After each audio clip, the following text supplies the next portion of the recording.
Tom Maior. Tom Maior. Segunda-feira começando em Tom Maior, com a sua presença aqui mais uma semana, mais um dia. Sejam todos muito bem-vindos, como sempre digo aqui, você faz parte da nossa programação, é essencial a sua presença, a sua participação, compartilhar conosco o que você tem achado, o que você tem visto na programação em Tom Maior. Lembre-se que o nosso canal de comunicação pode ser o WhatsApp, o nosso número 62 32 16 07 26. Ele está sempre aberto para poder receber uma mensagem sua, poder receber uma sugestão, o que você tem achado da nossa programação e também mandar aí uma foto ou uma informação, o que você tem acompanhado aqui na Sagres TV conosco em Tom Maior. Você também que nos assiste da Rádio Sagres 730, fiel ouvinte, muito obrigado pela sua presença. E internauta que nos acompanha pela nossa live no Facebook da Rádio Sagres. Aparece aí na tela para você, ó, o endereço facebook.com/Sagres 730. Lá você consegue acompanhar a nossa live. E eu vou ficar aguardando hoje uma participação sua. A gente sempre está de olho aqui, tem esse computador justamente para poder acompanhar a live.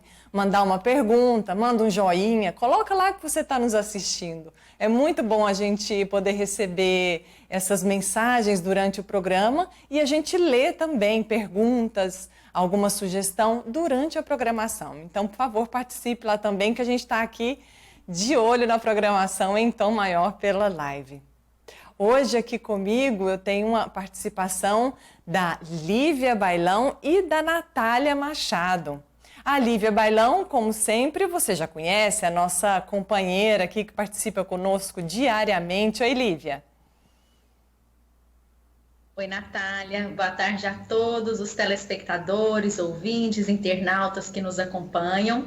Mais uma semana, né, Carol, né, Natália? Começando aí com um pouco de apreensão, misturado com muita confiança. E assim a gente vai administrando dia a dia desse período que nós estamos passando. Um beijo para vocês.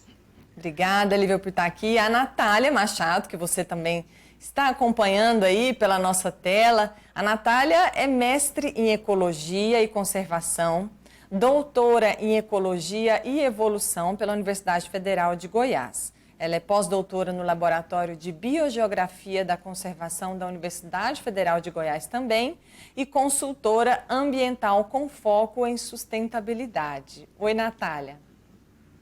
Oi meninas, tudo bem? Oi para todo mundo.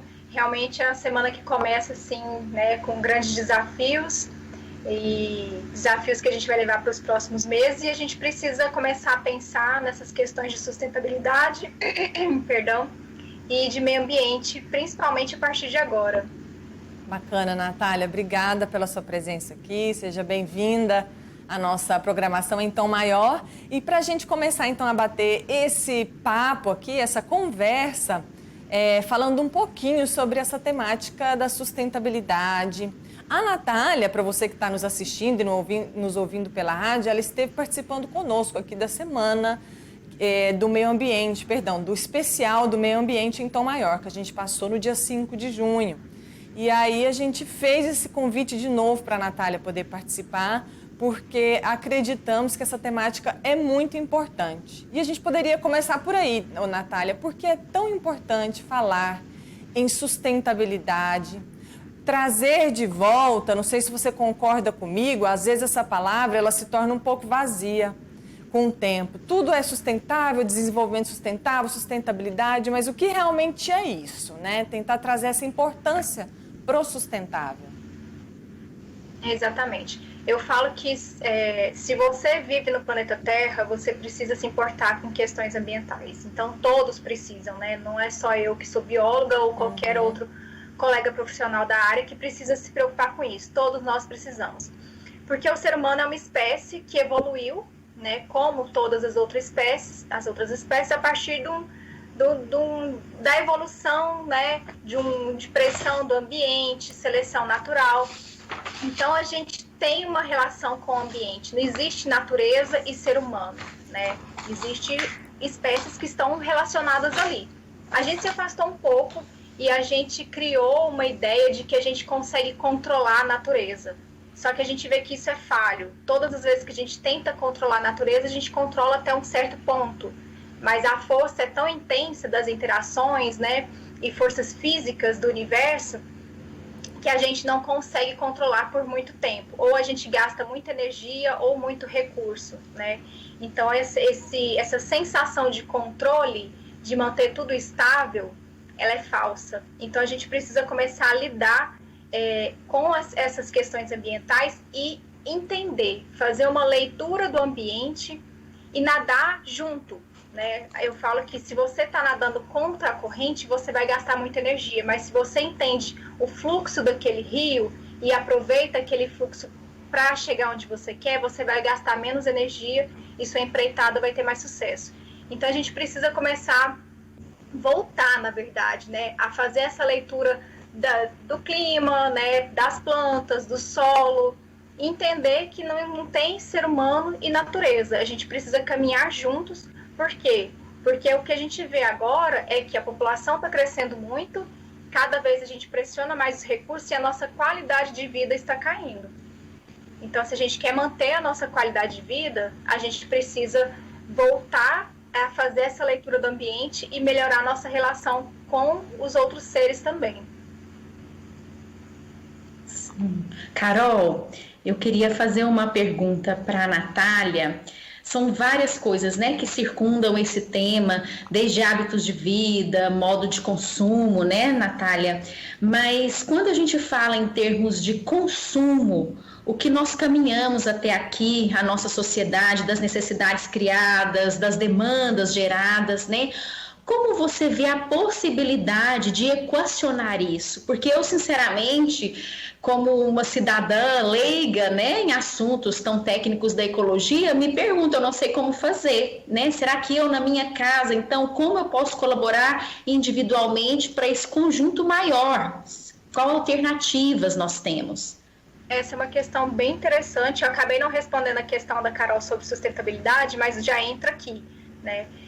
A gente precisa pensar na sustentabilidade, no que eu consigo ter de recurso da natureza e o que eu vou devolver para esse ciclo. E aí que a gente vai pensar nessa questão de sustentabilidade. Depois eu vou falar um pouquinho sobre o greenwashing, que é a lavagem verde, tá? Que as empresas fazem. Mas então a gente precisa estar muito atento e entender a história das coisas. Se você começa a entender a história das coisas, de onde elas estão vindo, como você usa e para onde elas vão, você consegue ter respostas para a sua casa. Porque para minha casa é uma coisa, para o meu consumo é uma coisa. Para você, você vai ter uma outra resposta. Então, eu acho que a chave da gente começar a entender o papel das pessoas, né, como indivíduos, o que eu posso fazer para contribuir, né, para aumentar essa minha sustentabilidade caseira, por exemplo, é entender de onde vem aquele material, qual é a empresa que está produzindo, qual que é a cadeia que está relacionada àquele produto e se eu realmente preciso daquilo, né? Porque a gente consome muita coisa que a gente não precisa, ao ponto da gente achar que criar uma dependência imensa daquilo, né? Então, por exemplo, condicionador. Eu não estou usando mais condicionador no meu cabelo. E a gente pensa, como viver sem condicionador? Parece algo impossível, mas é possível.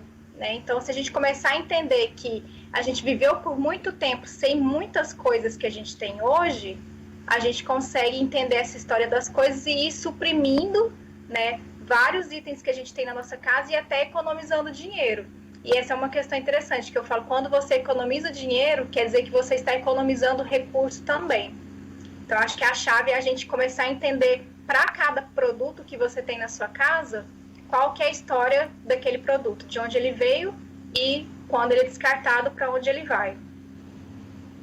Você ia comentar também do greenwashing, é importante, né, Natália, a gente também pensar. Primeiro, vou deixar você abrir, né, o que é esse conceito, o que significa. Perfeito. Eu sempre chamo a atenção das pessoas para isso. Hoje é muito fácil colocar o termo eco, o termo verde na frente de qualquer produto e o consumidor entende que aquela empresa está sendo, né, verdadeira com ele e consome aquilo como se aquele produto não tivesse impacto ambiental. O greenwashing, né, que é uma palavra americana, ela pode ser traduzida como lavagem verde, que é você maquiar aquele produto como se aquele produto não tivesse um impacto ambiental e, na verdade, ele tem. Ou aquela empresa, uma empresa que tem um impacto muito grande, mas ela faz uma pequena ação, por exemplo, plantio de árvores. Só que ela está poluindo gravemente os rios. Então, aquele plantio não compensa a poluição que ela está fazendo. Mas ela vende aquele plantio como se ela fosse uma empresa amiga da natureza. E isso é uma das maneiras da gente fazer greenwashing. Então, toda vez que você vê o termo eco, o termo verde, na frente de algum produto, desconfie e vá a fundo para saber se aquele produto realmente não tem impacto ou o impacto é menor.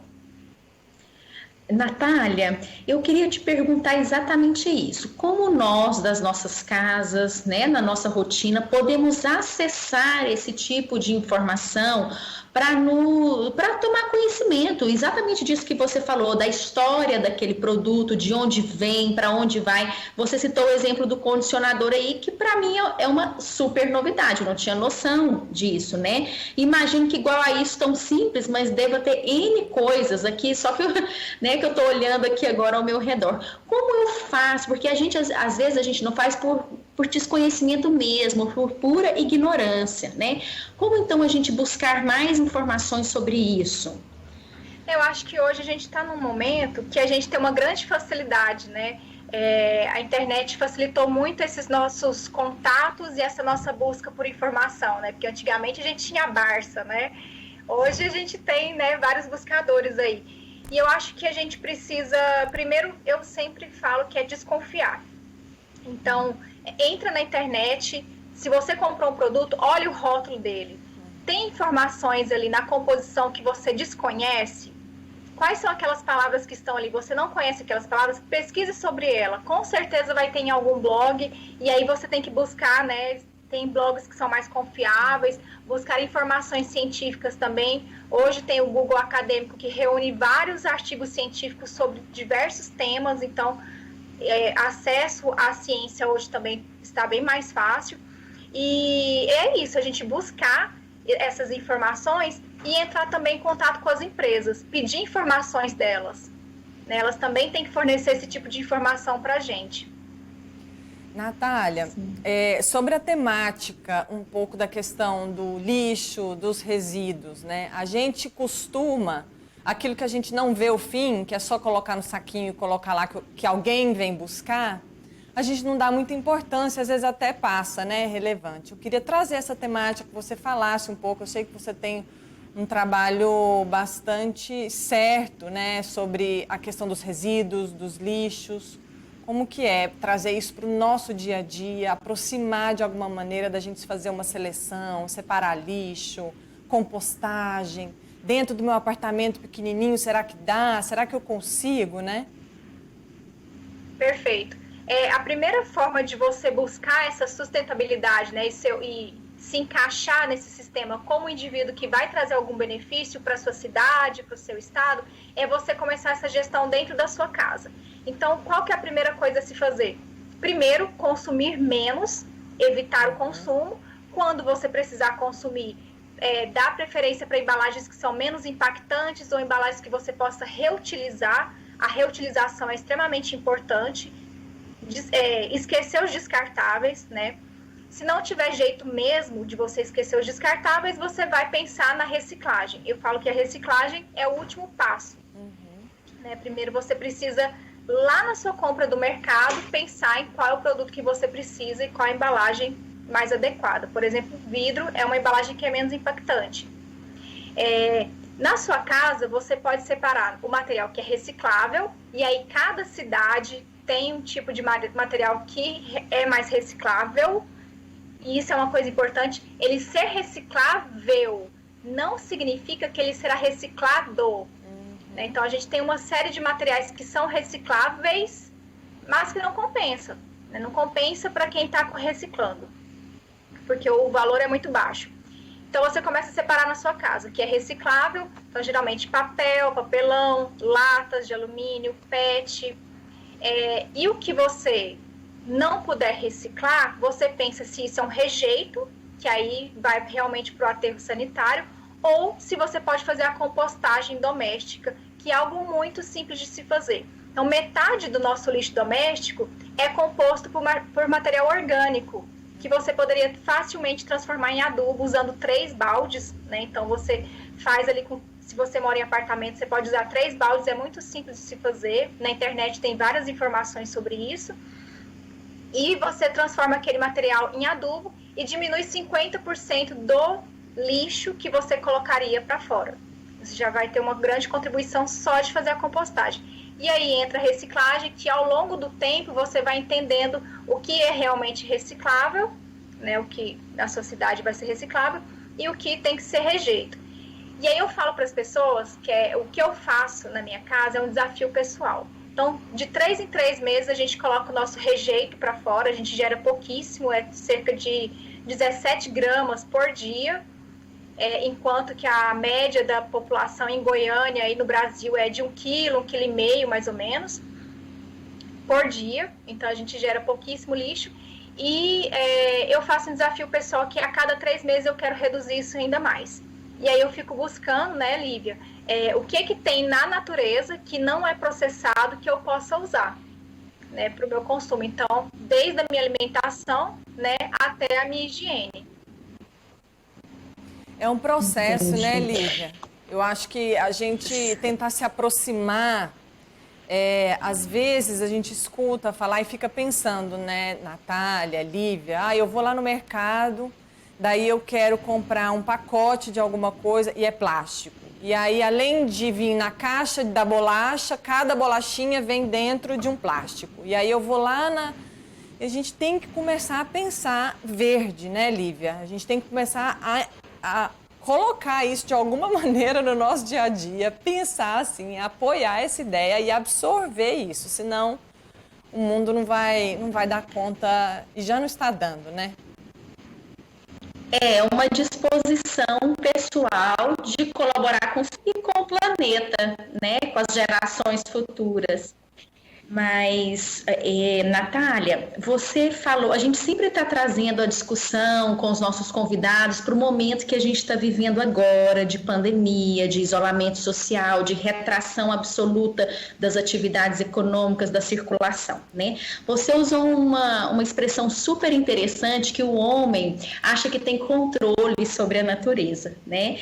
E a gente tem discutido muito isso aqui no Tom Maior, o desafio que esse momento está nos trazendo nessa nossa ânsia de controlar as coisas, porque se tem uma coisa que agora nós não estamos conseguindo é controlar, é o vírus quem dita, né, a contaminação, é o vírus, quem vai ditando o nosso movimento de maior retração, de flexibilização, né? Como você vê então, em termos de ganhos, perdas e ganhos para a sustentabilidade, para essa consciência sustentável que nós estamos tratando aqui, do momento que nós estamos passando agora? Porque a gente ouve que o planeta está respirando, a gente vê as notícias que o planeta está respirando. E aí, como é que você, como, né, uma pessoa dessa área da ecologia, vê esse momento? Olha, esse momento de pandemia, eu falo que é a ponta do iceberg do que a gente espera em relação a mudanças climáticas. Então, a mudança climática, ela vem acontecendo já ao longo do tempo, e as pandemias, né, elas são apenas algum dos efeitos, né, algum dos efeitos colaterais da mudança climática. Então, essa pandemia, claro, foi um susto para todo mundo da área, mas é algo que a gente já esperava, né? E o que eu acho, o que eu tenho visto é que sim, a gente tem diminuído alguns tipos de impacto sobre o ambiente. Por exemplo, a gente tem diminuído o uso de combustíveis fósseis, porque a maior parte das pessoas, né, está evitando o deslocamento, porém, o consumo online está aumentando. Então, as empresas estão investindo muito no consumo online. E as pessoas estão, inclusive, comprando muitas roupas. Isso é uma coisa muito engraçada, porque ninguém está podendo sair, mas o consumo no mercado, né, da indústria têxtil está muito alto agora. Descartáveis também, porque as pessoas também estão comendo muito em casa, estão pedindo muito comida para entrega. Então, assim, se por um lado a gente tem uma diminuição de alguns impactos, por outro, a gente tem um aumento. E as empresas estão fazendo várias pesquisas em relação ao tipo de consumidor que está vindo agora, e elas estão elaborando estratégias para isso, para aumentar o consumo das pessoas que ficam em casa. Isso é um ponto que a gente precisa tomar muito cuidado, né? Porque as empresas investem muito pesado em vender, e a gente precisa começar a pressionar elas para que elas vendam produtos que sejam menos impactantes e pensem também, por exemplo, em logística reversa. Se eu tenho algo, né, uma embalagem que eu consumi um produto e eu não preciso necessariamente reciclar, eu tenho que ter uma maneira de devolver para que aquela mesma embalagem seja esterilizada e seja usada de novo pela mesma empresa. Então, é algo que, assim, se por um lado a gente pensar, realmente o planeta está tendo um respiro, mas eu sempre fico com o pé atrás. No dia da nossa semana, estou invocada com a semana, porque a semana toda foi em homenagem ao meio ambiente, mas o nosso especial foi na sexta-feira, dia 5. Teve até uma pergunta de um jovem, né, Lívia, Natália, que ele falava isso, né, perguntando sobre essa questão. Será que está sendo bom para o mundo o corona nesse sentido, né? E o palestrante, se não me engano, foi o Piquet. Ele falou que era muito delicado mesmo a gente pensar nessa questão do que é bom no sentido de uma pandemia, o que não é, né? Envolve um pensar de que, por um outro lado, estamos consumindo também, pedindo mais, né? Vem mais embalagem, fazendo esse consumo. Eu não fazia ideia de que o consumo, por exemplo, de roupas tinha aumentado. Não faz nem sentido, né, Lívia, a gente pensar que a gente está ficando em casa e está comprando roupa. Se fosse de máscara, né, Carol? Tudo bem, mas roupa... A gente precisa pensar em novas formas, né, Natália? É uma vida, você tem, assim, você leva... Isso que você nos fala, a Natália incorpora na vida dela, né, Natália? Você vive isso, ela não está falando isso só da boca para fora. Ela tem todos os projetos dela, inclusive um projeto muito bacana de agrofloresta, não é, Natália? Queria que você falasse um pouquinho, agrofloresta urbana, queria que você falasse um pouquinho também sobre isso para a gente. Exato, isso é uma coisa até sobre o consumo interessante, porque a gente faz a maior parte das nossas compras a granel. Tudo que a gente pode comprar a granel, ou seja, eu levo a minha embalagem, o comerciante coloca na minha embalagem, pesa, né? E eu não preciso ficar gerando embalagens extras. Com a pandemia, eu tive que mudar algumas estratégias, porque os mercados fecharam e eu não consegui comprar uma grande parte das coisas a granel. Então, a gente diminuiu o nosso consumo, a variação de consumo, né, para tentar diminuir essa geração de embalagens. E sobre essa questão da agrofloresta, para quem não sabe, a agrofloresta, a grosso modo, a gente poderia dizer, até está ilustrado aqui atrás, que é uma floresta junto com a horta. Então, o que eu falo para as pessoas será que não tem um espaço na sua casa que você pode produzir algum tipo de alimento? Porque quando você começa a olhar para a cidade, você vai ver que tem muitos espaços ociosos, muitos. Então, se cada praça tivesse uma planta que é comestível, né, uma frutífera, com certeza a gente ia diminuir ainda mais o nosso impacto. Então, dentro da nossa casa, o que cada um de nós pode fazer para diminuir esse consumo, por exemplo, de verduras dentro de embalagens? Então, na nossa casa, a gente tem uma agrofloresta que ela é mais ou menos de 15 metros por 6, e a gente, em 6 meses, produziu mais de 300 quilos de comida. E a gente doou, a gente vendeu. Então, o quintal que poderia estar cimentado ou utilizado para outras coisas, e a gente resolveu plantar. E é um movimento que eu vejo crescente nas pessoas de essa necessidade de usar os seus espaços para produzir comida. Por causa da questão da pandemia, né? Porque é mais fácil você ir no seu quintal e variar a sua alimentação, incluindo mais folhas, por exemplo, ou mais verduras. E outra que é a questão dos agrotóxicos. Então, se você consegue produzir na sua casa, você sabe que aquele alimento não vai ter agrotóxico, né? Então, você também diminui você melhora a sua saúde e quando você se desloca menos para consumir, você diminui também o impacto de geração de emissão, por exemplo, de gases de efeito estufa, né? Você vai queimar menos combustível fóssil. Então, o que a gente precisa fazer é olhar para dentro da nossa casa como uma célula que vai se reproduzir na cidade. O que eu posso fazer dentro da minha casa? Um é a compostagem doméstica, depois eu posso começar a separar o meu lixo no reciclável, né? E eu também posso otimizar esse espaço para produção de alimento. Então, quem sabe não tem um pedacinho na sua calçada que você não pode plantar ali algumas coisas para quem está passando, né? Alguma planta que possa fazer chá, alguma coisa assim, para quem está passando colher, e aí vai gerar esse altruísmo, né? E essa gentileza na cidade inteira, isso é muito interessante. Bacana, Natália, eu vou agradecer a sua participação. Foi muito bom ter você aqui. Essa temática ela é muito cara, muito importante para o Tom Maior, para a nossa programação, né, Lívia? A gente sempre está tentando trazer. Muito bom ver que você também faz disso aí da sua vida, seu trabalho, seu sustento, sua existência. Muito bacana te ter aqui. Obrigada, viu, pela sua participação. Eu agradeço Obrigada, demais. Natália. Fico à disposição de vocês. Quem quiser seguir a gente lá no Instagram, eu sempre coloco algumas dicas. E o recado final que eu deixo para as pessoas é esse. Comece a repensar os seus hábitos, porque nem tudo que é vendido para a gente realmente é verdadeiro. Então, a gente precisa se posicionar, né? Essa nossa posição também é um ato político, e isso é muito importante, né, para o país inteiro.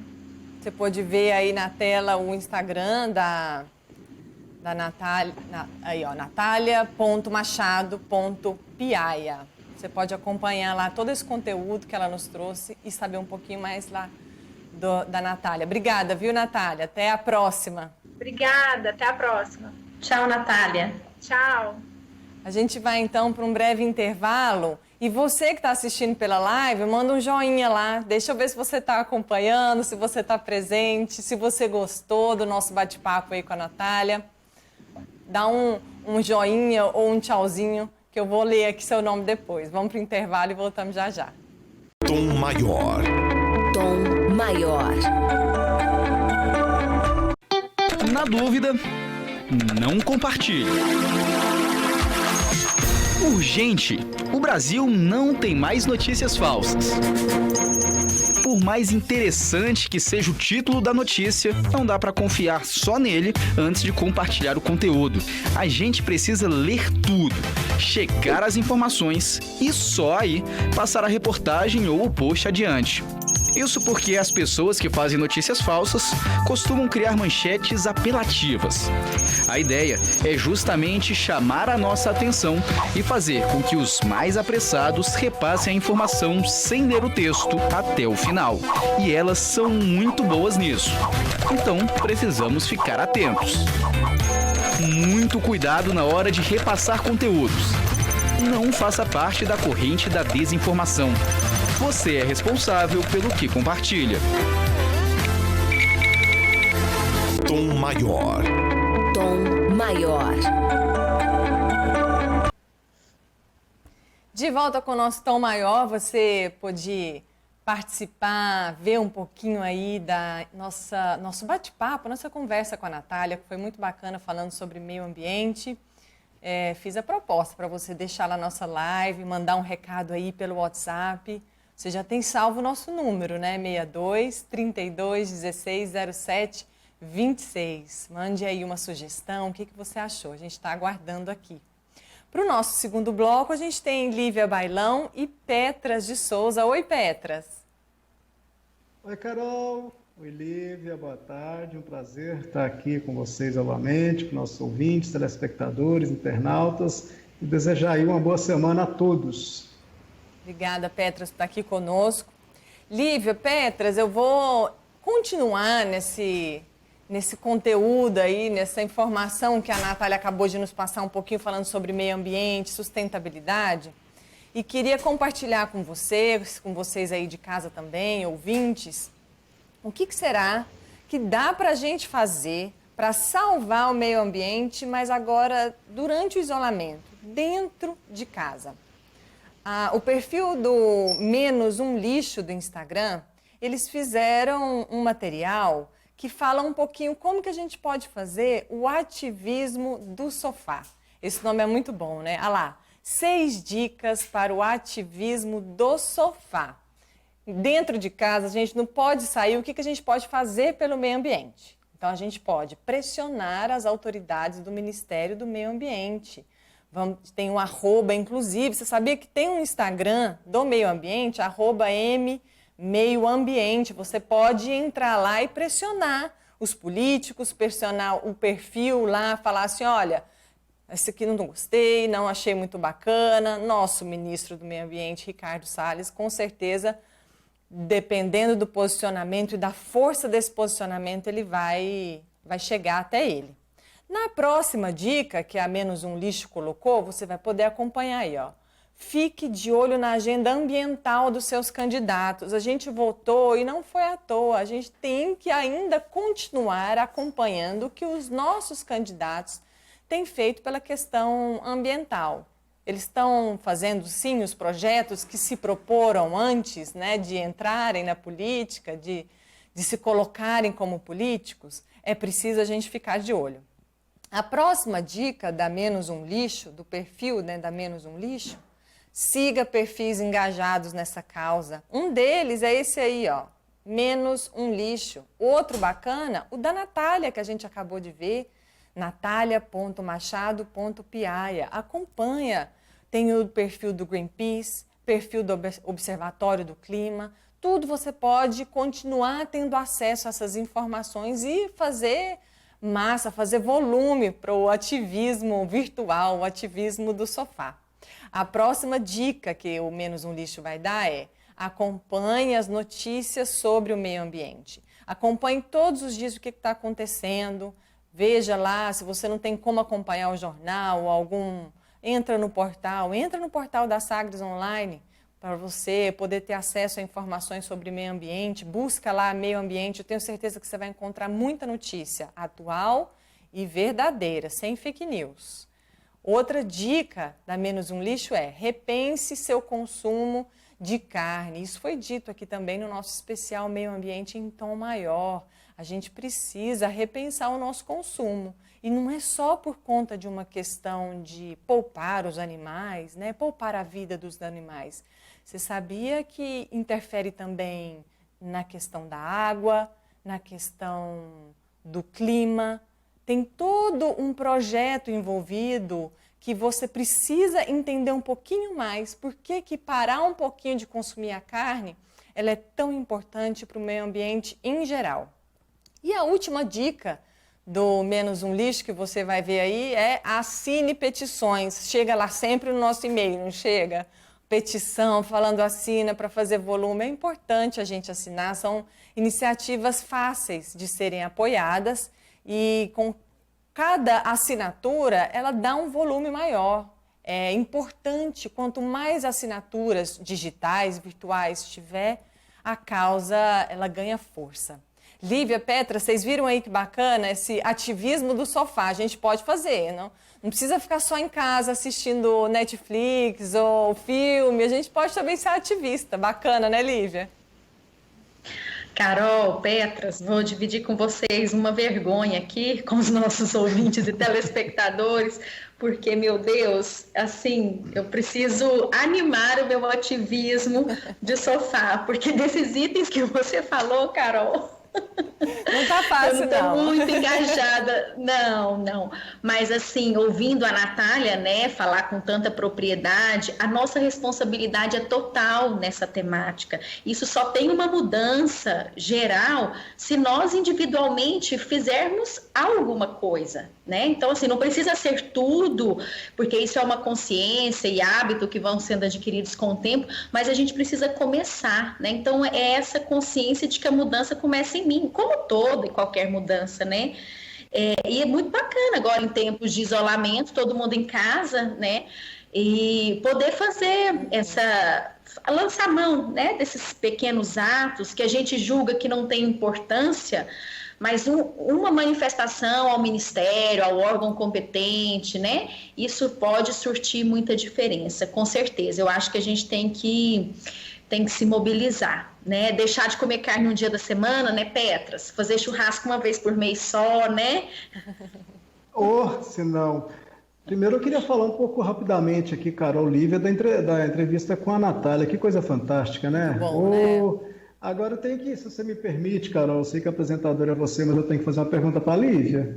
A gente que acompanha ela no Alma Impura, a gente vê que ela grava alguns vídeos ali de uma chácara bonita, tudo. Você tem agrofloresta lá naquela grande chácara sua, Lívia? Olha, lá tem pé de tudo quanto é fruta, tem horta, tem ervas, tem um monte de coisa. Então você já está fazendo alguma coisa, tá? Pode dizer que a gente sim, consome então, né? sempre que possível alface, couve, mostarda, tem carambola, tem manga, tem caju, tem um monte de banana. Então a gente está sempre consumindo as coisas dali. E aí compra aquilo né, para complementar. Uhum. Mas eu gostei muito da Natália falar de a gente levar o nosso recipiente. Eu posso levar para a feira uma série de sacolas e de recipientes para trazer as frutas e não precisar lançar a mão dos sacos, né? Isso aí eu já uso há muito tempo, né? Lá em casa a gente tem pelo menos umas 4, 5 sacolas ecológicas. Então, assim, eu e minha esposa, quando a gente sai, a gente já leva, já fica dentro do carro e dificilmente a gente usa saquinho plástico. Lá em casa eu posso dizer que eu tenho uma mini floresta, vamos dizer assim, né? Eu só tenho um pezinho daquele cajazinho pequenininho, tenho a cebolinha ali, o manjericão, né? E estou tentando ali criar outras alternativas para poder melhorar, né, o meio ambiente, claro, e contribuir. Agora, falando do ativismo lá, Carol, assim, eu diria que o mais difícil ali, eu vou fazer meia culpa, assim como a Lívia fez, é a tal da carne, gente. Assim, não é fácil, não. Eu acho que é um trabalho que precisa ser feito. Tem que começar de algum ponto, né?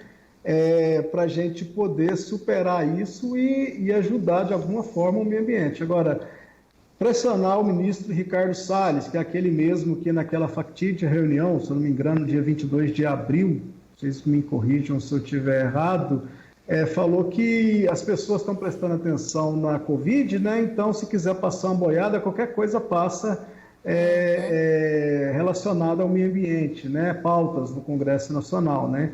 E, felizmente ele se enganou, que as pessoas estão de olho e as coisas não são simples como ele quer fazer parecer, né? Candidatos que tenham esse perfil de preocupação com o meio ambiente, apesar de ser um tema mundial, eu acho que ainda existem poucos, né, alguns poucos engajados, mas é possível sim achar esses candidatos, seguir esses perfis, né? Eu já sigo alguns, né, da Natália, por exemplo, que a gente falou agora há pouco, gente, e já assinei até petição esse ano, viu? Pelo menos umas 3 já petições eu assinei esse ano, né? Com vistas a melhorar aí, a combater aqueles que degradam de alguma forma o meio ambiente. Bacana, Petras. Alguma coisa a gente vai fazendo, né? Às vezes não consegue parar de comer carne, mas repensa, faz a famosa segunda-feira sem carne, né? Já é um grande avanço e vai se acostumando. Eu fui vegetariana há muitos anos, engravidei e uma vontade muito grande de voltar a comer carne. Não sei porquê, também não fui buscar explicação, voltei a comer e estou aqui no meu processo de novo a parar com a carne, porque a gente tem que ficar atento também, né, Petras, Lívias, de que isso é reformular a nossa rotina, é estar disposto a reformular o nosso cotidiano. Eu resolvi voltar a parar com a carne e acabei sacrificando ali na saúde. Tive alguns problemas porque eu não readaptei a minha nova rotina com uma filha. Tem que repor a proteína, né, Carol? Exatamente. Então, assim, forma, né? A gente tem que, sim, estar disposto a novas formas, mas com cada um no seu tempo aí, com cuidado, percebendo que é importante, mas se a gente reformular, tentar o mínimo, né, o nosso cotidiano, acho que dá para encaixar uma ou outra atitude aí, de assinar uma petição, repensar a carne, pressionar os políticos. Quem sabe a gente consegue fazer um pouquinho, pelo menos, né? Bom, eu já fiquei 1 ano sem comer carne também, viu? Alguns anos atrás. Assim, é importante a gente entender o porquê, né, Petras, Lívia, parar. Se a gente conseguir entender esse porquê, a gente vai mais fácil, vai parando. Um dia na semana, 2, 3, quando você vê se está comendo só uma vez na semana, e já é um grande feito. Bom, Lívia, eu vou passar para você, então, já trazer o nosso Alma em Cura, que o bate-papo do meio ambiente rendeu aqui para a gente. Nós estamos tricotando, conversando. Nós vamos fazer um Alma em Cura breve para adequar o horário da programação.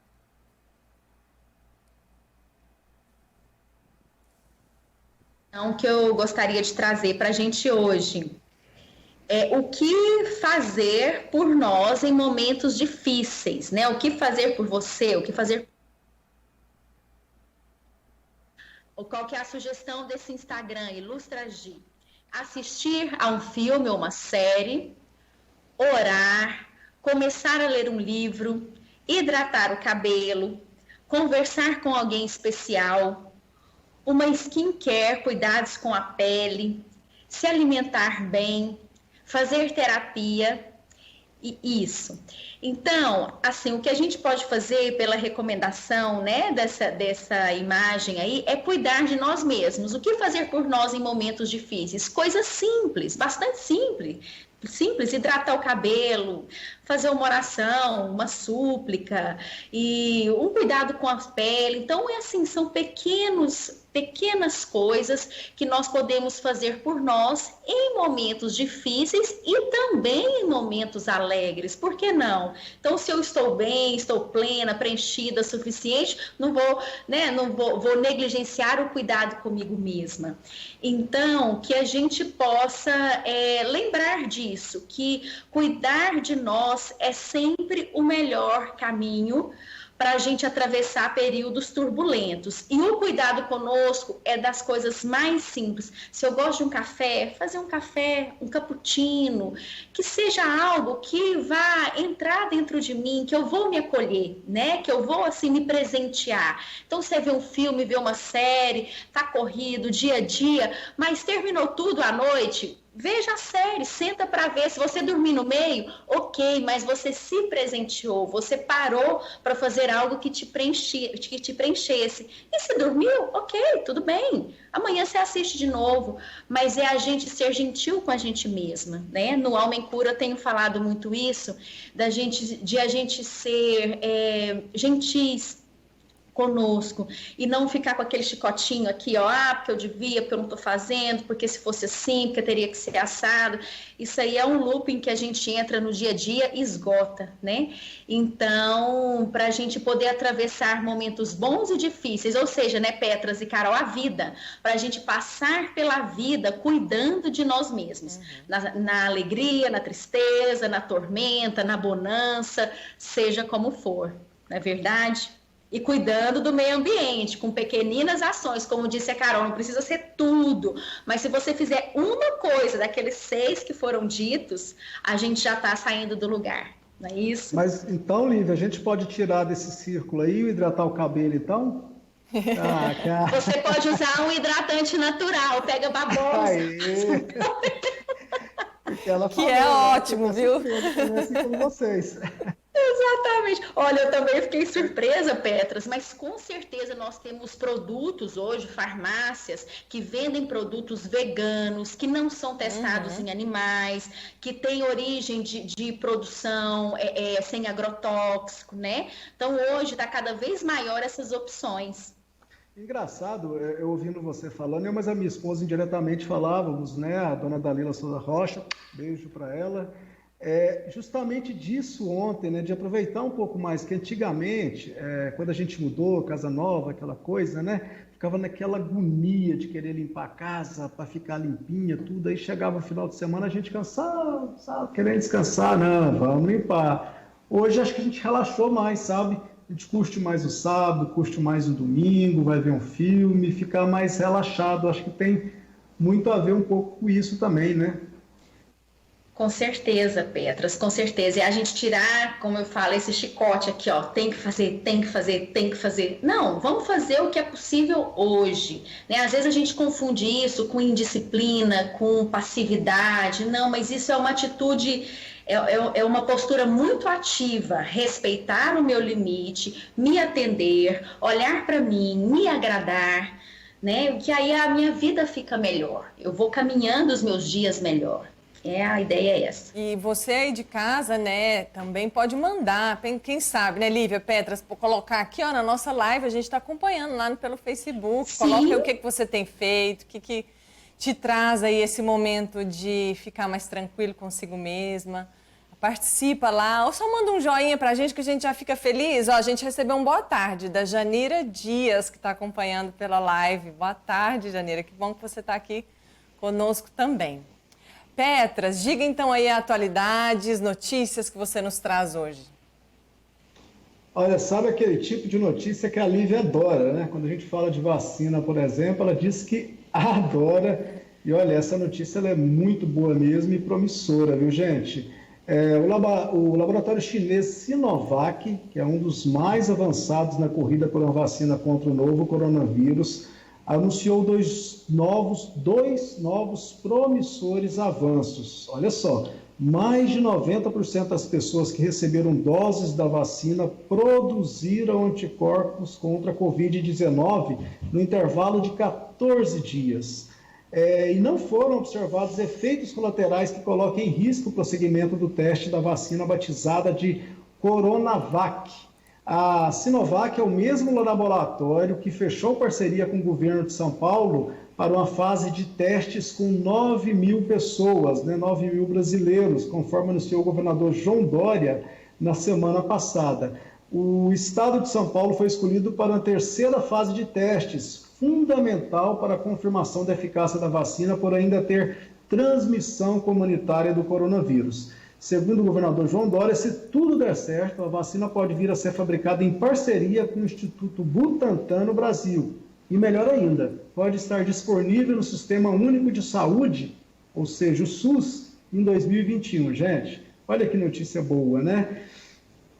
E uma notícia que eu queria dar e que esperava que fosse aqui no Brasil, gente. O Paraguai, que é o nosso vizinho aqui, completou 30 dias, isso mesmo, 30 dias sem registro de nenhum óbito por Covid-19. Com isso, o país anunciou que a partir de hoje, segunda-feira, vai iniciar a terceira fase da quarentena inteligente, que propõe flexibilização de medidas restritivas. Nessa fase, restaurantes, setor gastronômico, atividade física, setor cultural, educação superior e celebrações religiosas estão autorizadas a funcionar. Universidades poderão funcionar com aulas práticas, aplicação de provas e defesa de teses, por enquanto. E por enquanto, aulas regulares presenciais estão suspensas, continuam suspensas. A terceira fase da quarentena inteligente não prevê a reabertura das fronteiras com o Brasil, claro, e com a Argentina, em maio. Em maio, mais de 90% dos casos de Covid-19 do Paraguai foram importados, gente, aqui do Brasil, o que levou ao fechamento da fronteira. Casos de Covid-19, de acordo com o último boletim epidemiológico, o Paraguai registrou 1.261 casos. Não é o número de mortes, não, gente, de casos de Covid e apenas, eu digo apenas, a gente lamenta as mortes, evidentemente, mas apenas 11 mortes no Paraguai, enquanto o Brasil, a última atualização dos dados, infelizmente, agora às 13 horas, já passa de 43 mil mortos, Carol e Alívia.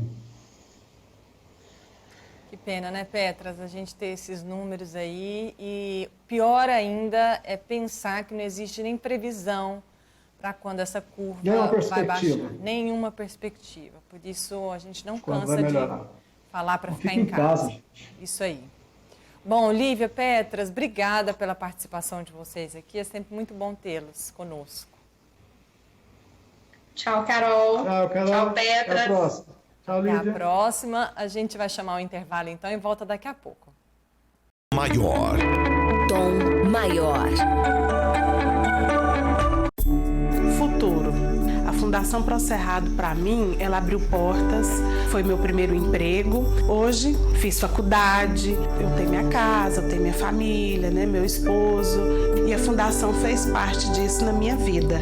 A Fundação Pro Cerrado reconhece com gratidão a importância de todos que contribuíram com a nossa história. Fundação Pro Cerrado, 25 anos, escrevendo sustentabilidade. Sou técnica em Química e estudo Filosofia em Goiânia. Tenho 19 anos e moro na casa de estudante. Recebo uma bolsa da universidade que utilizo para me manter nessa cidade que escolhi. Sou jovem, negra e lésbica. Meu nome é Ana Cláudia, iguais como você e eu. Campanha pela visibilidade das diferenças no mercado de trabalho, realizada com recursos obtidos em ações ajuizadas pelo Ministério Público do Trabalho. Tom Maior. Tom Maior. Programação em Tom Maior de volta. Agora aqui no estúdio tenho comigo Vinícius Tondolo. Oi, Vinícius. Olá, Carol, tudo bom com você? Tudo jóia, cadê você? Ah lá. Tô aqui. E temos também nosso querido amigo, companheiro Charlie, de todos os dias, está aqui conosco. Oi, Charlie. Oi, Carol, um abraço para você, um abraço para o Vinícius Tondolo. Uma semana em tom maior para todo mundo. Eu vou mostrar uma foto aqui agora. Olha essa foto aqui. Talvez o Tondolo, ele vai saber quem é esse jogador. Você sabe, Tondolo? Eu não sei. Vila Nova acabou de anunciar esse jogador e daqui a pouquinho eu vou falar quem é. Né? Tá aí de máscara, todo estiloso, né? Sinal de positivo aí. Atrás tem a torcida do Vila Nova. É um reforço do Vila Nova que chega para a disputa do Campeonato Brasileiro. Mas daqui a pouco eu vou falar o nome dele. Agora, Carol, eu vou falar de quem está saindo. O Vila Nova negociou um jogador, um zagueiro formado na base do Vila Nova, Brunão, né? Zagueiro de 23 anos. Ele vai jogar a segunda divisão do Campeonato Português, vai defender um time chamado Arouca. O Vila não vai receber nada por essa negociação, ele tinha contrato só até o final do ano, o Vila está liberando de graça, mas aí o Vila terá uma porcentagem dos direitos econômicos para uma futura negociação. De repente esse Brunão arrebenta lá no futebol português, vem um time maior e compra ele do Arouca, o Vila vai ter aí um percentual nessa negociação, a gente não conhece ainda que percentual é esse, mas fato é que esse jogador está deixando o Vila Nova. E eu procurei ouvir aqui os comentaristas da Sagres 730, o José Carlos Lopes, o Tim e o Evandro Gomes a respeito da saída do jogador. Se foi bom ou ruim para o Vila a saída do Brunão. O Brunão foi mais uma grande promessa que surgiu no futebol goiano, que até agora não vingou, não se tornou realidade. Fez grandes partidas pelo time do Vila Nova, onde teve muitas oportunidades, algumas partidas boas, inclusive um clássico contra o Goiás. Mas teve lesões e, o que é pior, falhas pontuais. Uma delas contra o Vasco da Gama, quando o Vila Nova poderia ter conseguido um grande resultado e o Brunão falhou. Mas é um jogador jovem que ainda tem essa oportunidade de jogar na segunda divisão do futebol português. Eu ainda acredito no Brunão. Acho que ele pode dar a volta por cima. Normal a saída do Brunão, um jogador de quem se esperou muito um dia e que até hoje não correspondeu à expectativa. Claro que uma saída dele para o futebol da Europa, mesmo numa segunda divisão de Portugal, pode dar a ele uma experiência maior, quem sabe o Vila ganhar um pouco mais em relação à venda de um jogador. O Vila que nunca foi um grande vendedor. Estranho apenas porque o Vila nunca quer divulgar os valores de transferências. Há um portal de transparência que deveria ser respeitado. Mas quanto ao atleta, o zagueiro Brunão, falta, não fará para o Vila Nova.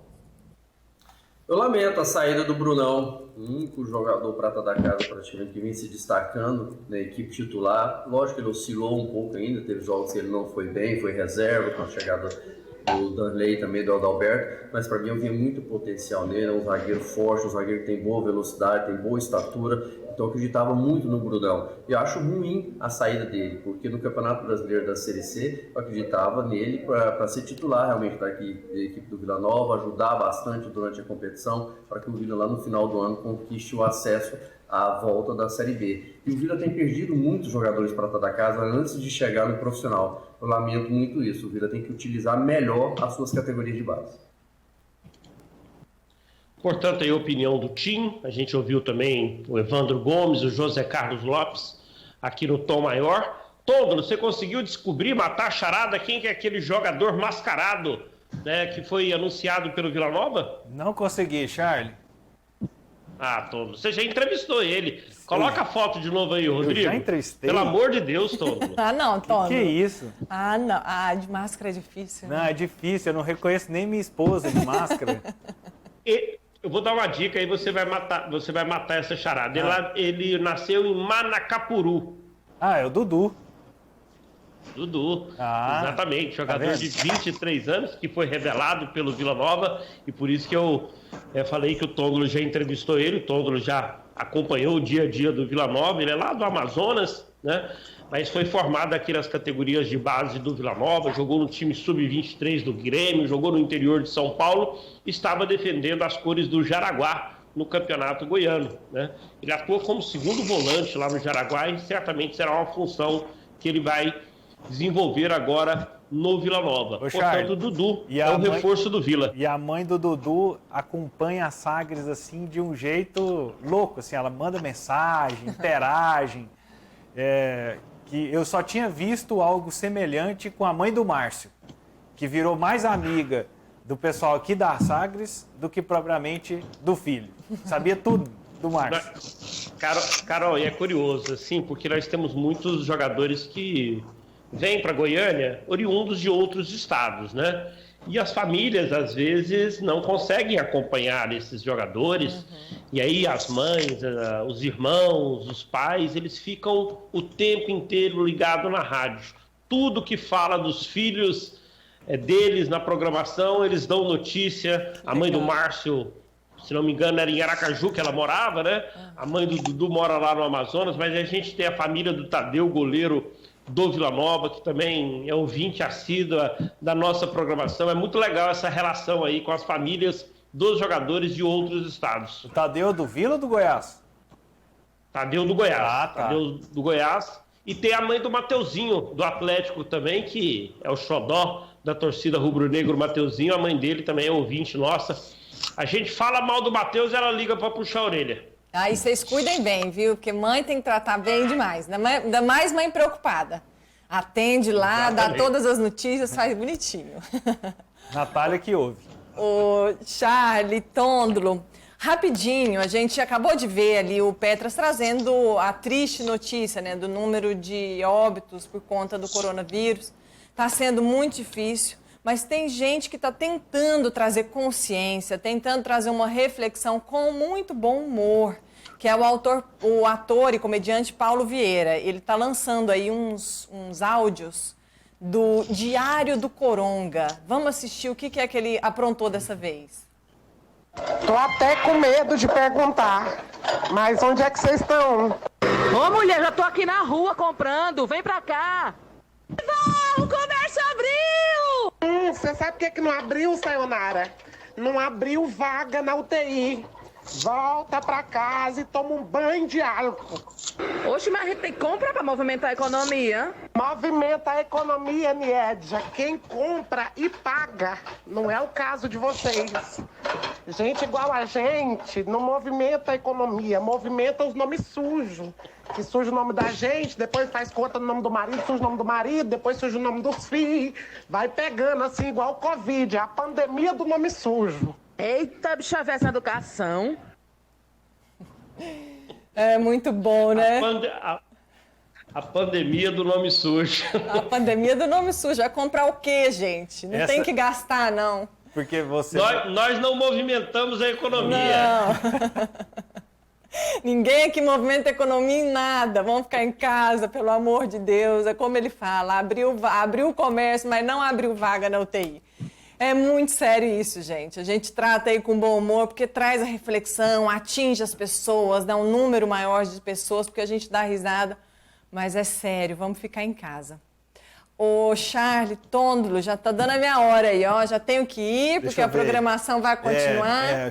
Já tá tem aqui, hora, ó, Tôndolo, fazendo pressão. Você vai continuar com a programação em tom maior. E eu quero deixar para você um presente, que é um texto do Marcos Pianger. Ele é um escritor brasileiro e ele é referência quando ele fala sobre a questão da paternidade. Ele lançou um livro muito famoso aqui no Brasil que se chama O Papai é Pop.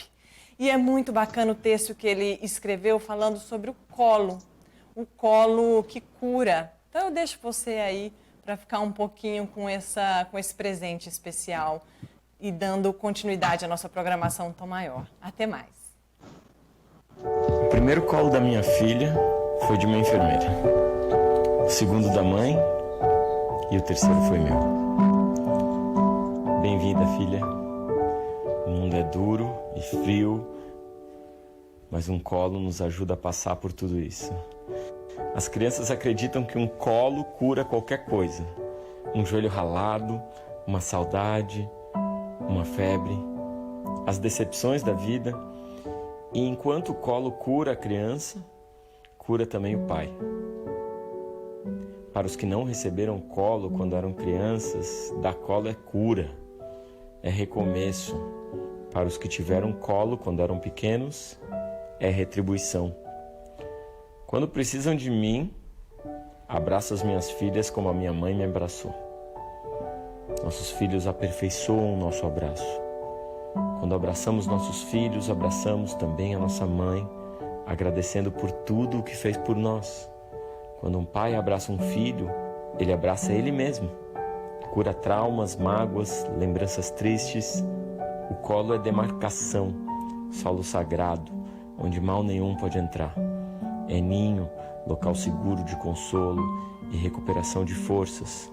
Colo é dar exemplo, colo é deixar herança, colo é perpetuar uma mensagem palpável de bondade e de amor. O resumo da primeira infância é isso: brinca, brinca, brinca, chora, colo. Depois recomeça. Brinca, brinca, brinca, chora, colo. E assim por diante. Diversão e machucado, é isso que nos espera durante toda a vida. E colo. Não pode faltar o colo. Maior. Tom Maior. Futuro. A Fundação ProCerrado, para mim, ela abriu portas, foi meu primeiro emprego. Hoje, fiz faculdade, eu tenho minha casa, eu tenho minha família, né, meu esposo. E a Fundação fez parte disso na minha vida. A Fundação ProCerrado reconhece com gratidão a importância de todos que contribuíram com a nossa história. Fundação ProCerrado, 25 anos, escrevendo sustentabilidade. Sou técnica em Química e estudo Filosofia em Goiânia.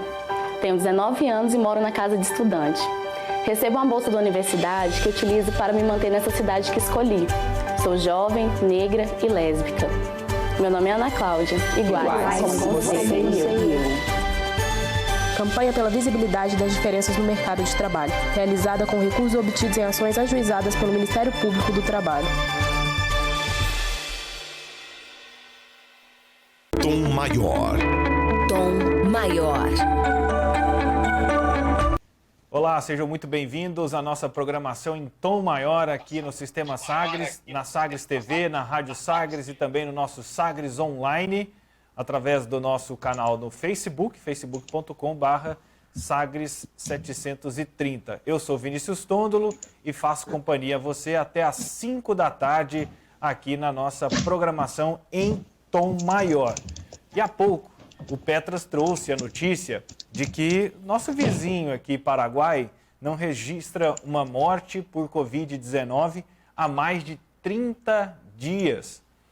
E eu acompanhei essa notícia no Sagres Online e comecei a chamar a atenção, né? Os dados são muito emblemáticos e nossos vizinhos, Paraguai, Uruguai e Argentina, têm apresentado a luz no fim desse túnel. Além do Paraguai, que não apresenta 30 dias, não apresenta mortes há 30 dias, oficialmente, não tem nenhum registro de morte causada pela Covid. O Uruguai, há 2 dias, isso no domingo, né, desde sexta-feira, não apresenta novos casos de Covid. Então, isso demonstra que políticas de isolamento estão surtindo o efeito. E por isso nós temos que tomar o cuidado. Nós vivemos nessa guerra, nessa luta, nessa divergência, e isso acaba atrapalhando as nossas estratégias, as nossas políticas. No último sábado eu apresentei um debate aqui no Sistema, na Rádio Sagres, que falava justamente sobre a qualidade do nosso isolamento social. E tinha a presença do poder público, tinha a presença de representantes do comércio e tinha a presença da ciência, professor da Universidade Federal de Goiás, conversando sobre o tema. E todos foram unânimes. Essa quantidade de opiniões e de divergências entre prefeituras, estados e a União e o governo federal é uma grave consequência de tudo que nós estamos vivendo aí, de superar 43 mil mortos, de já se aproximar de 1 milhão de casos. Então, eu peço para vocês, se puder, fique em casa, se não, se cuide muito, porque é nesse momento que nós vamos precisar cuidar mais de nós e também dos outros. E cuidando de nós, nós estamos cuidando dos outros. Esse é o meu recado aqui na nossa programação, aqui no nosso início de Sagres em Tom Maior. E lembrando para você a nossa campanha Fique em Casa. Hoje nós temos uma dupla sertaneja dando o seu recado na nossa campanha. Fique protegido. Fala aí, pessoal, eu sou o Rezende. E eu sou o Renato. Vivemos da alegria de alegrar os outros através da música. Mas nesse momento queremos apelar para cada um cuidar da própria vida e pela vida de todos. Para continuarmos alegres e felizes após a pandemia. Então, fique em casa. Fique em casa. Uma campanha Sistema Sagres. Fique em casa, se cuide, se proteja. Esse é o nosso pedido, essa é a nossa campanha. E se você quiser fazer parte desse time, mandar um depoimento em vídeo, a gente pode compartilhar com vocês aqui na nossa programação, né, de você reforçando esse pedido para que as pessoas se cuidem e fiquem em casa. Nós vamos viver um momento crítico no Brasil agora, junho, julho, né, diante desse baixo isolamento, essa curva, esse pico vai só se estendendo e as coisas vão ficando cada vez mais insustentáveis, mais difíceis, mais dolorosas. Então vamos fazer a nossa parte. Esse é o meu pedido, esse é o nosso pedido aqui do Sistema Sagres. O programa de hoje tem a minha apresentação, tem Natália Freitas, Jordana Ágata e Johan Germano junto comigo na apresentação e também tem a produção do Petras de Souza e da Jéssica Dias. E o nosso tema de hoje é contar com a presença da Jordana Ágata e também do nosso Rodrigo Scalia, que é psiquiatra e também terapeuta de casais. Boa tarde, Jordana. Tudo bem com você? Oi, Cândalo. Ótima tarde para você. Ótima tarde também para quem está nos acompanhando aqui na Sagres TV e também pela Rádio Sagres 730. Além da Jordana Ágata, né, conosco o Dr. Rodrigo. Nas últimas semanas, Dr. Rodrigo, nós estamos falando, você começou a falar sobre relacionamento, aí a gente falou sobre padrões destrutivos. Na semana passada nós falamos sobre o criticismo e hoje nós vamos falar sobre o segundo cavaleiro do Apocalipse. Quem é esse elemento? É a defensiva, viu, Vinícius? Realmente, a gente tem trazido vários elementos que podem ajudar as pessoas a diminuir a briga em casa e aumentar a satisfação com o casamento. Né? Na semana passada nós falamos sobre o criticismo, que é uma forma de iniciar uma demanda, uma conversa, quando você precisa de alguma coisa e você vai falar com seu marido ou com a sua esposa e aí você acaba atacando aquela pessoa. Então o criticismo ele aparece muito facilmente, a maioria das vezes que a gente traz uma reclamação, a gente usa o criticismo e ele desperta um outro cavaleiro do Apocalipse na outra pessoa. Quando a pessoa é atacada, o que ela quer fazer? Ela se defende. Tá? Então é isso que é a defensiva. Esse cavaleiro do Apocalipse ele tem a ver com você tentar se defender daquele ataque que foi feito. E o problema disso é que isso faz o relacionamento entrar num padrão destrutivo, que é um padrão de quem está certo. Então vamos supor que você fez uma reclamação sobre, não sei, você tem uma empresa junto com o seu marido. E aí você virou para ele e falou assim, olha, eu não tenho voz na empresa, eu não consigo falar, você não deixa eu falar, você não me percebe, você não escuta o que eu falo, você está atacando a pessoa, você está falando você está concentrando no outro, isso é o criticismo. E o que o outro faz? Ele se defende. Assim, não, é porque você faz isso, você que faz isso mais. Então você começa a se defender, a usar mecanismos para que você desvie a atenção para outro problema, Vinícius. Jordana, eu vou fazer o meu depoimento, mas eu queria saber o seu. Você já começou a perceber esses padrões no dia a dia ou não? Com certeza. Com certeza, inclusive essa da postura defensiva, pelo que eu já li aqui, né, gente? Vamos continuar conversando com o Dr. Rodrigo, que é melhor. Dr. Rodrigo, eu queria que você descrevesse pra gente quais são as características dessa postura defensiva, né? Como que a gente consegue identificar essa postura, principalmente na discussão, né? Quando a pessoa ela traz uma reclamação, Jordana, ela tem uma necessidade por trás daquilo, então ela precisa de algo. No caso desse exemplo que a gente deu, a pessoa ela tem uma empresa com o marido, ela quer ter voz. Então a necessidade dela, vamos supor que é a mulher, 70% das vezes quem começa uma conversa nesse tipo é a mulher. Então ela chega e ela tem uma demanda, olha, ela queria falar o seguinte, eu queria ter mais voz, eu queria ser escutada, eu queria que você prestasse atenção em mim. Isso é uma demanda e realmente ela precisa trazer isso para o relacionamento. Só que a forma que ela trouxe é acusando o outro. Então ela vai trazer de uma forma destrutiva e o outro vai começar a se defender. Como que ele faz isso? Tem 4 maneiras de fazer isso. Ele contra-ataca, então ele pode começar a falar assim, e você que nunca me escuta aqui em casa? Não, e você que já fez isso várias vezes comigo? Então você vai contra-atacar o outro. E aí lógico que esse padrão vai continuar, ele vai escalar.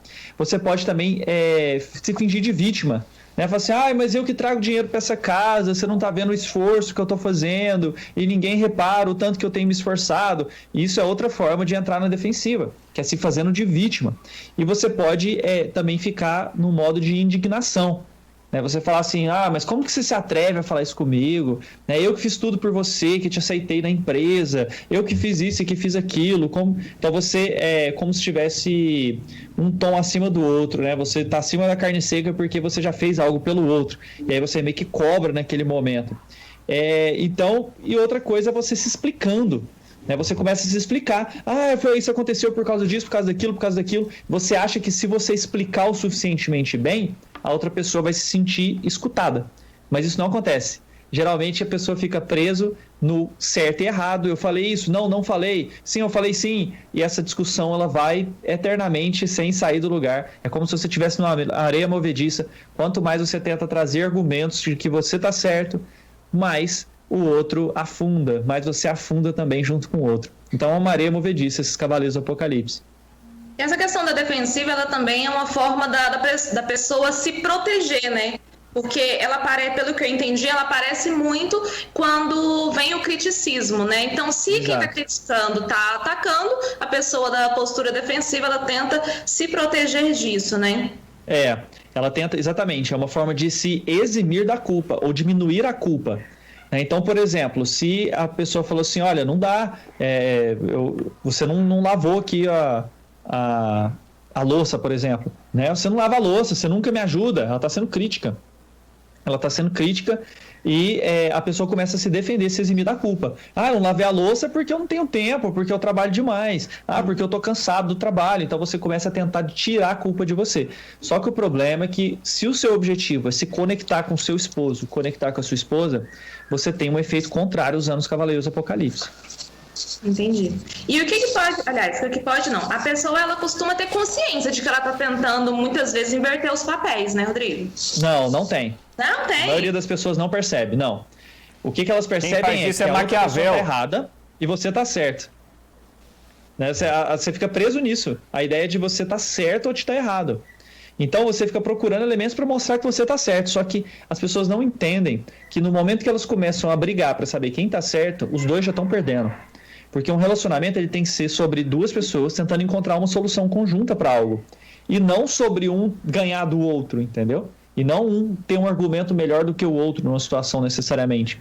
Então, a marca de relacionamentos em que realmente são felizes são casais que tentam observar qual a posição de um outro a respeito do assunto e ser empático com aquela pessoa. É isso que marca um casamento feliz. Eu quero ser empático, eu quero entender o que o outro está falando. Como assim? Você não tem voz? Me explica que momento que isso aconteceu, me fala mais sobre isso. Quando eu falo isso, é isso que você sente? Quando eu falo aquilo, fica melhor? Que jeito você acha que a gente poderia trabalhar isso melhor na nossa empresa? Então você mergulha no que o outro quer te dizer. Aí ele se sente escutado e aquela briga acaba. Então esse é o antídoto da defensiva. Você assumir responsabilidade e usar uma conversa empática, querendo ir a fundo, conhecer a opinião daquela pessoa. Só que a maioria das pessoas não fazem isso. Elas se sentem atacadas e já se defendem. E aí fica preso no padrão de quem está certo. Sândalo.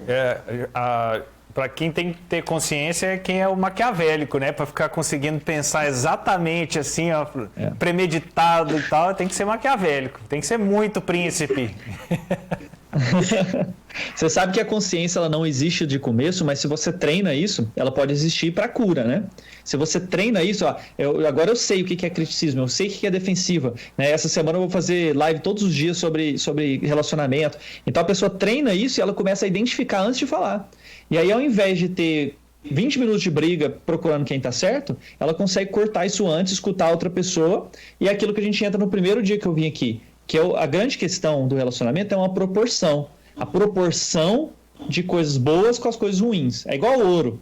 Se alguém te der um presente, Jordano, fala assim, olha, esse aqui é um colar para você de ouro 1 quilate. Você acharia bom esse presente?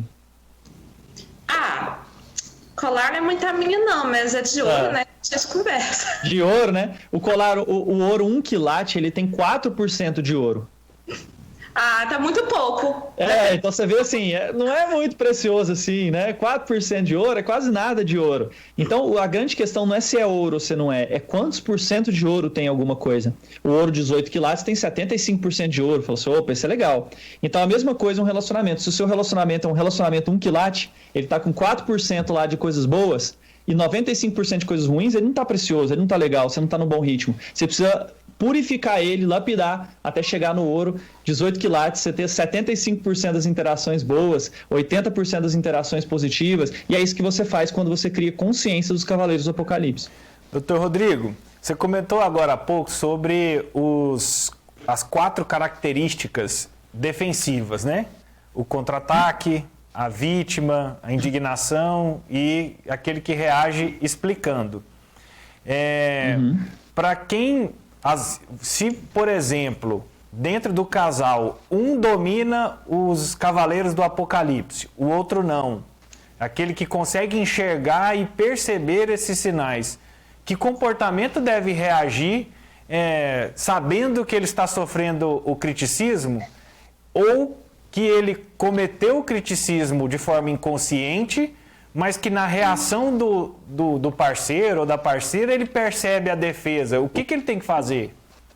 Essa pergunta é muito boa, porque outra coisa que você pode fazer e que geralmente dá errado, é uma forma de você fazer errado, usar esse conhecimento errado, é quando você pega esse conhecimento e esfrega na cara do outro.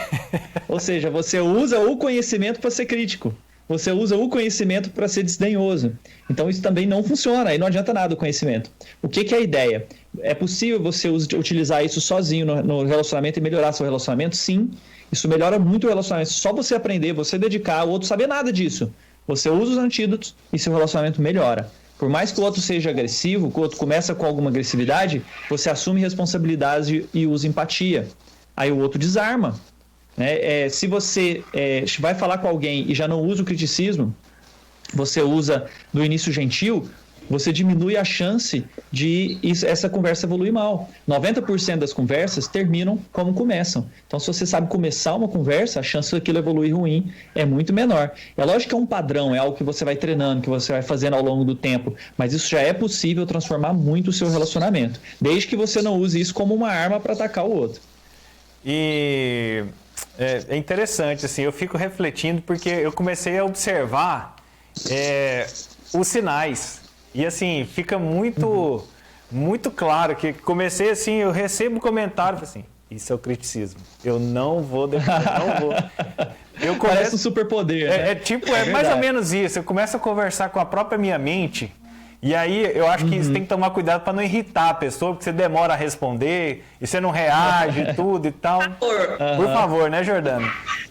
Então... É isso mesmo, mas olha só, isso é uma coisa que a gente usa muito no atendimento da psiquiatria, no atendimento psicológico. Você ser empático com a pessoa, acalma a pessoa.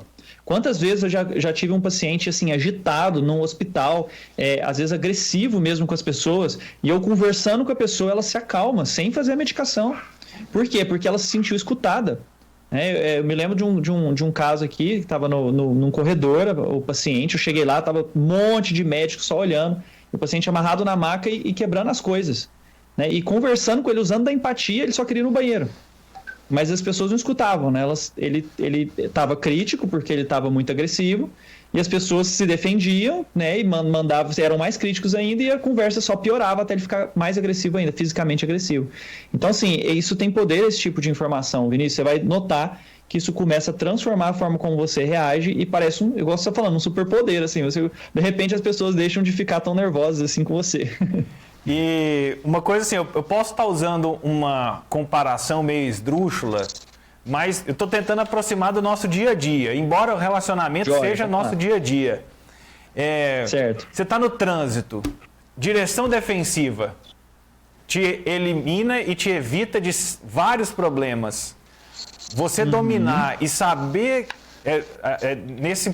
entender a defensiva, entender que aquele momento houve o criticismo, faz você evitar acidentes. Eu posso entender assim que mas olha, sim, mas olha só que são o mesmo termo sendo utilizados para efeito contrário. Porque olha só, o que é uma direção defensiva? É quando você assume a responsabilidade de fazer o que você precisa fazer no trânsito, independente do outro, né? O outro te cortou, você está fazendo a direção defensiva, você deixa o cara seguir, você não buzina, você não agride, você não xinga, você não acelera. Isso é direção defensiva. É você assumir responsabilidade. No caso do relacionamento, quando a gente fala defensiva, é o contrário. É quando a pessoa ela quer pisar no acelerador, ela quer buzinar, ela quer agredir, ela quer dar de volta o que ela recebeu. Esse sentido de defensiva, de assumir responsabilidade, é o antídoto da defensiva do relacionamento. Né? Quando eu falo defensiva do relacionamento, é um vício de comunicação. Então é o contrário da direção defensiva. Né? A direção defensiva é você assumir responsabilidade. O antídoto da defensiva no relacionamento é assumir responsabilidade. Então você entender que tem parte naquele processo e tentar buscar a conversa empática para entender mais o que o outro está sentindo. Qual que é a necessidade da pessoa por trás daquilo que ela está te falando? Vamos supor que a sua esposa chega para você e fala assim, eu nem sei se o Vinícius é casado, mas ele chega para o Vinícius e fala assim, você está trabalhando demais. Você está o dia inteiro na emissora, você está trabalhando demais, assim não dá. Né? E aí você, ao invés de já se defender, fala assim, olha, eu estou trazendo ganha-pão para casa, eu estou ganhando tanto, nós precisamos desse emprego, você vai... O que está por trás disso? A minha esposa, ela está pensando o seguinte, ela está sentindo falta de mim.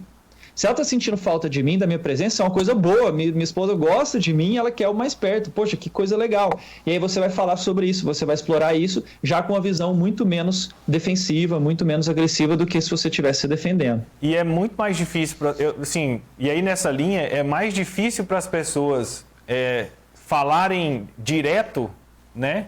Porque a emoção domina de um jeito tão... avassalador, numa situação, um exemplo como esse que você relatou, Rodrigo, que o fato de eu não ter a calma de fazer essa interpretação, eu posso achar que ela está querendo só me controlar. Exatamente. E aí eu começo a reagir defensivamente. Começa o criticismo em ação, você é irracional, não faz sentido, quando na verdade ela está sentindo sua falta. Isso é uma coisa boa. Então, na grande maioria das discussões, os dois estão certos. Só que um não está tendo tempo suficiente para explorar o que o outro quer dizer, para vestir o calçado dele, assim, né, para entender o que o outro quer falar e para poder, nesse momento, ter calma antes de agredir. O que foi, nessa sua experiência, na carreira que você tem como terapeuta de casais, o que foi mais emblemático numa das situações envolvendo criticismo e defensiva, que você já passou, assim, que seja mais difícil, que foi mais complicado, que foi uma relação difícil de contornar? Tem alguma história? Nossa, eu tenho várias, né? Eu estava fazendo agora a análise dos meus alunos do Reconnect, e aí eles fazem uma atividade que eu sempre faço em terapia, e que é muito interessante, que eles gravam 5 minutos de conversa deles, um com o outro, conversando, e depois eu faço uma análise para eles. E aí eu vou mostrando o criticismo e a defensiva acontecendo ao vivo. E a pessoa usando o desdém, a fuga emocional, nós já vamos voltar nesse.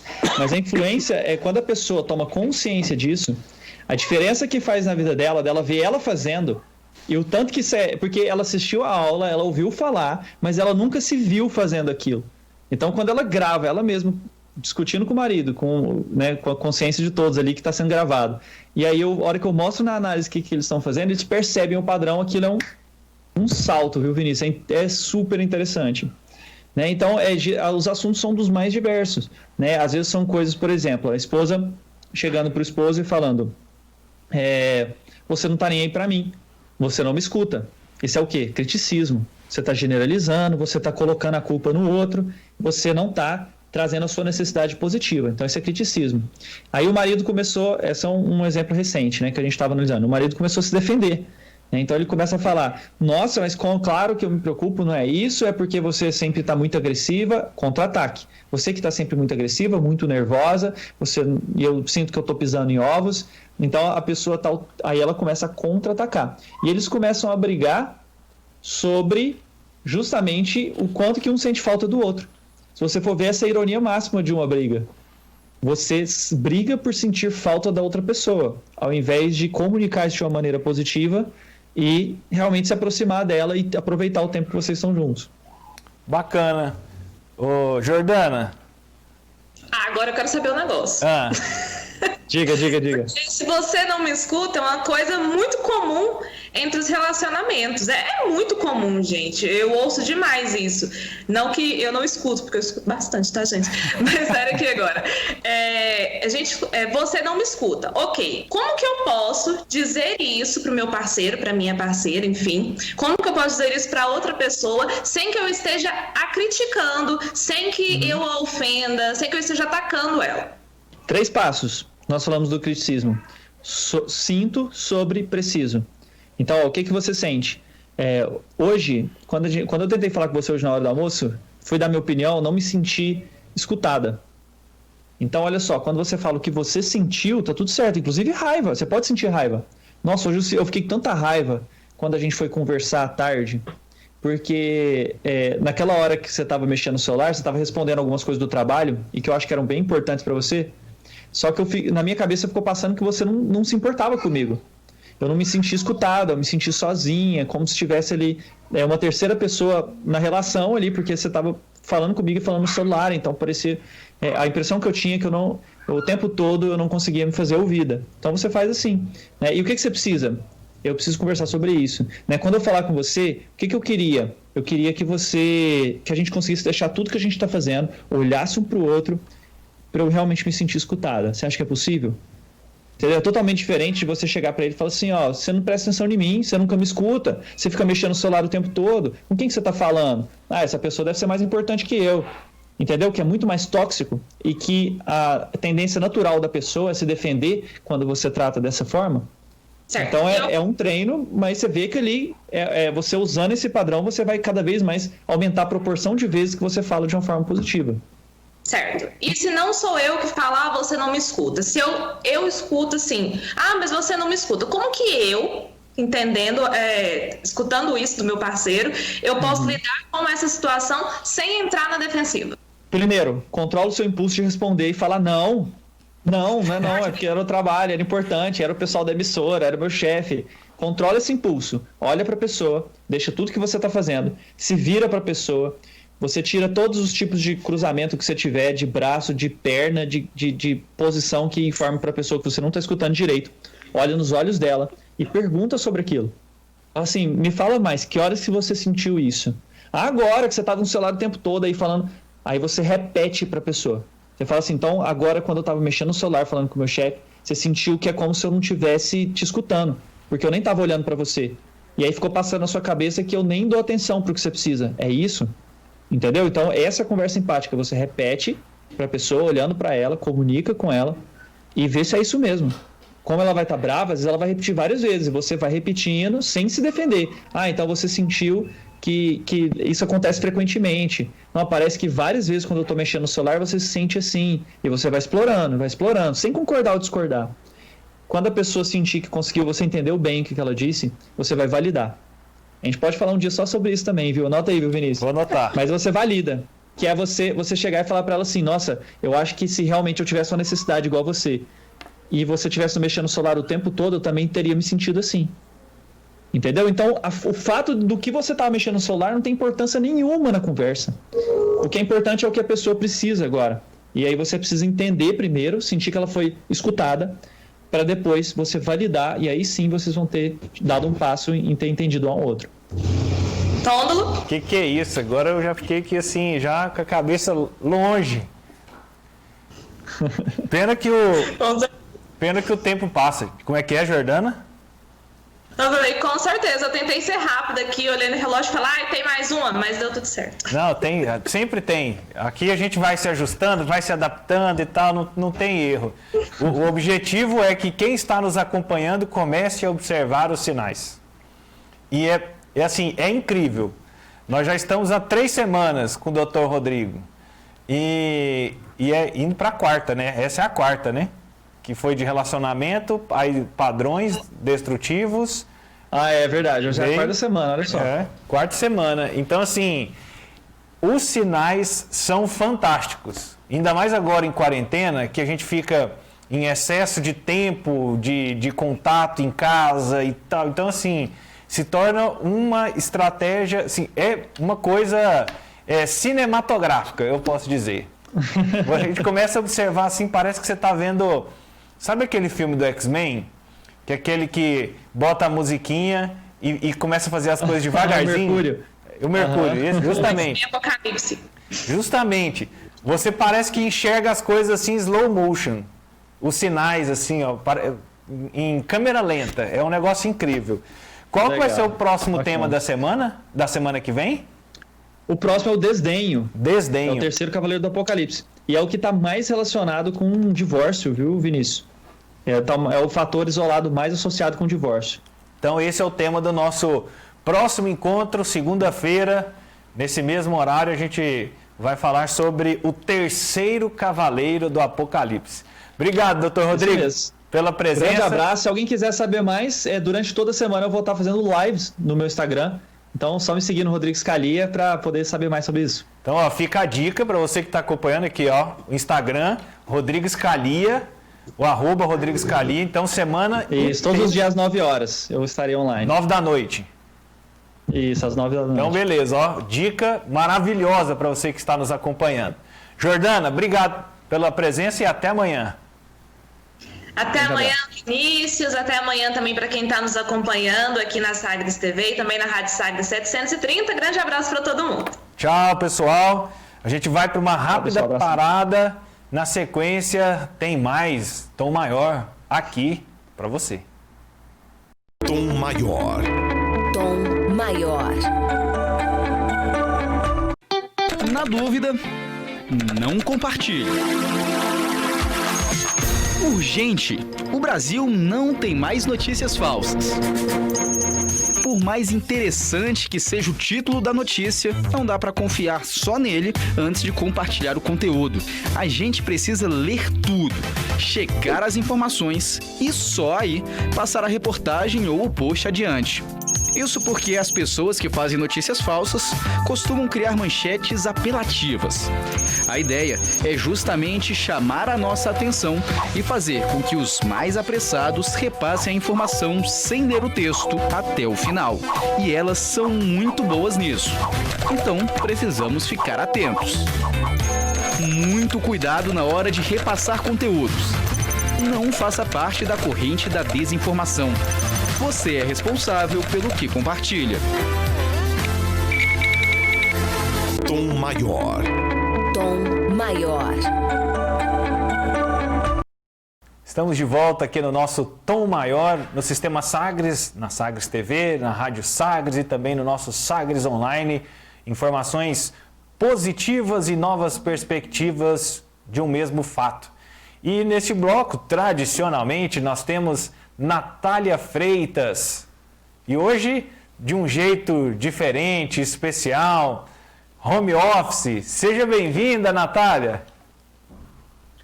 Obrigada, Vinícius. Um abraço para você, para os nossos telespectadores, para os nossos ouvintes ligados aqui no Sistema Sagres. Eu te confesso que eu estou me acostumando ainda, viu, Vinícius? Eu não sou muito adepta a esse home office, não. Mas é um novo normal, a gente tem que se adaptar. Tem que se adaptar mesmo, faz parte da nossa rotina a partir de agora. Esses dias eu ouvi uma frase que solução para 2 meses, 3 meses, ela fica para sempre. Então esse é um tipo de solução que vai ficar para sempre, o home office. O que você traz de destaque para nós hoje?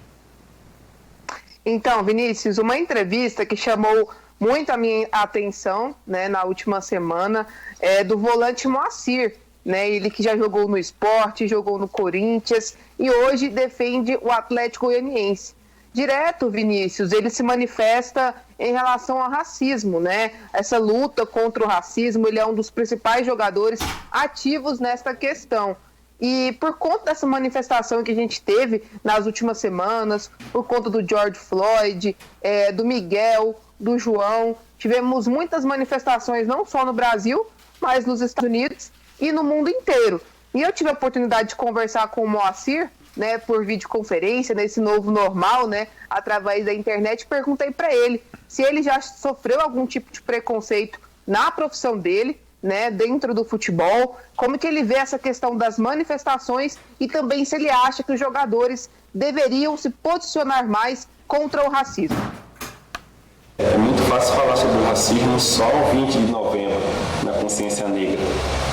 Acho que quem ouviu a minha outra entrevista sobre isso, quem leu, né, leu isso, né, eu até acho bom quando eu sou abordado assim como você está fazendo nesse momento, né? Ainda estamos em junho e devido à morte de um cidadão negro norte-americano, né, o mundo se rebelou, né? Mas isso é só para acordar o mundo, né? Eu acho que isso acontece todo dia, claro, escondido, embutido em várias vielas, em várias favelas, em várias periferias, né? E essa morte, essa rebelião, né, por causa do Floyd, eu acho que tá mostrando o que realmente acontece, né, com os negros. Eu acho que isso é bem válido, claro, pacificamente, né, falando dos protestos, né, a gente sabe que violência gera violência, então quebrar, depredar,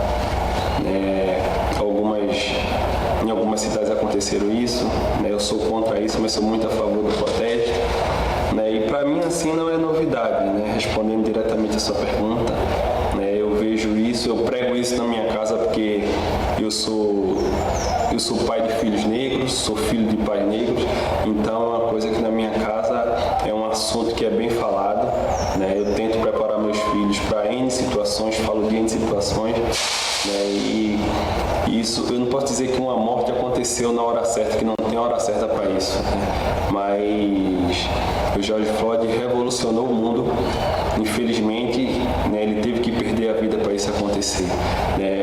É o único que eu lamento, né? Mas os protestos vêm ajudando, vêm mostrando, né, o que é certo e o que é errado, né, e colocando aí, mostrando para todo mundo, né, como se comportar durante uma situação, né, mesmo com câmeras, eu sei que aconteceu com ele, pode acontecer com qualquer um, né, eu acho que isso serve muito de lição, mas infelizmente ele perdeu a vida. Eu creio que tem N jogadores que poderiam,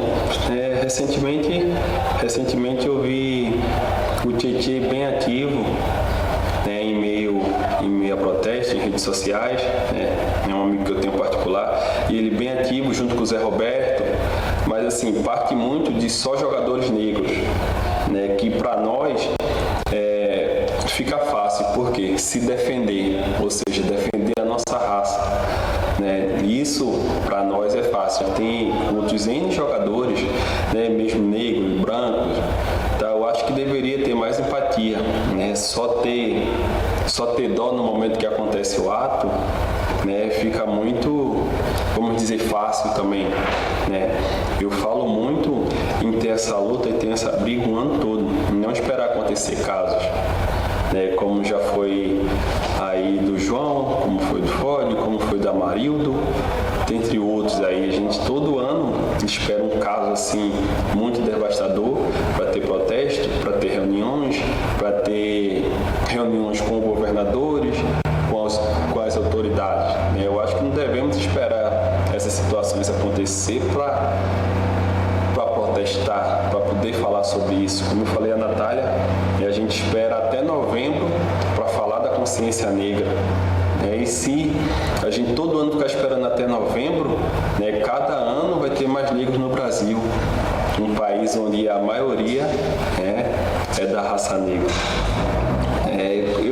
Eu tenho essa visão assim, né? Eu acho que precisa sermos mais ativos, né? Falando de mim também, eu sou ativo, mas preciso ser mais.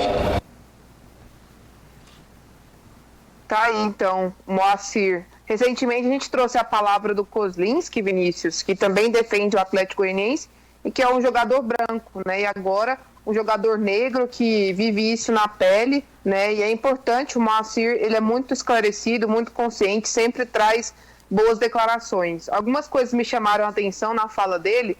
Primeiro, que ele convive com isso em casa, como é pai de filhos negros, ele já começa a preparar os filhos para possíveis preconceitos que os filhos vão sofrer. Então isso é uma coisa muito absurda e que me tocou bastante, né? Como que você prepara o seu filho pequeno, falando que ele pode sofrer algum tipo de preconceito, né? E a questão que ele falou que fica feliz quando as pessoas abordam ele sobre esse assunto, porque geralmente ou é quando acontece uma tragédia ou somente no Dia da Consciência Negra que se traz essa questão do racismo. Então, foi uma entrevista que mexeu muito comigo. O Moacir é um cara muito esclarecido, né? E trouxe aí boas declarações.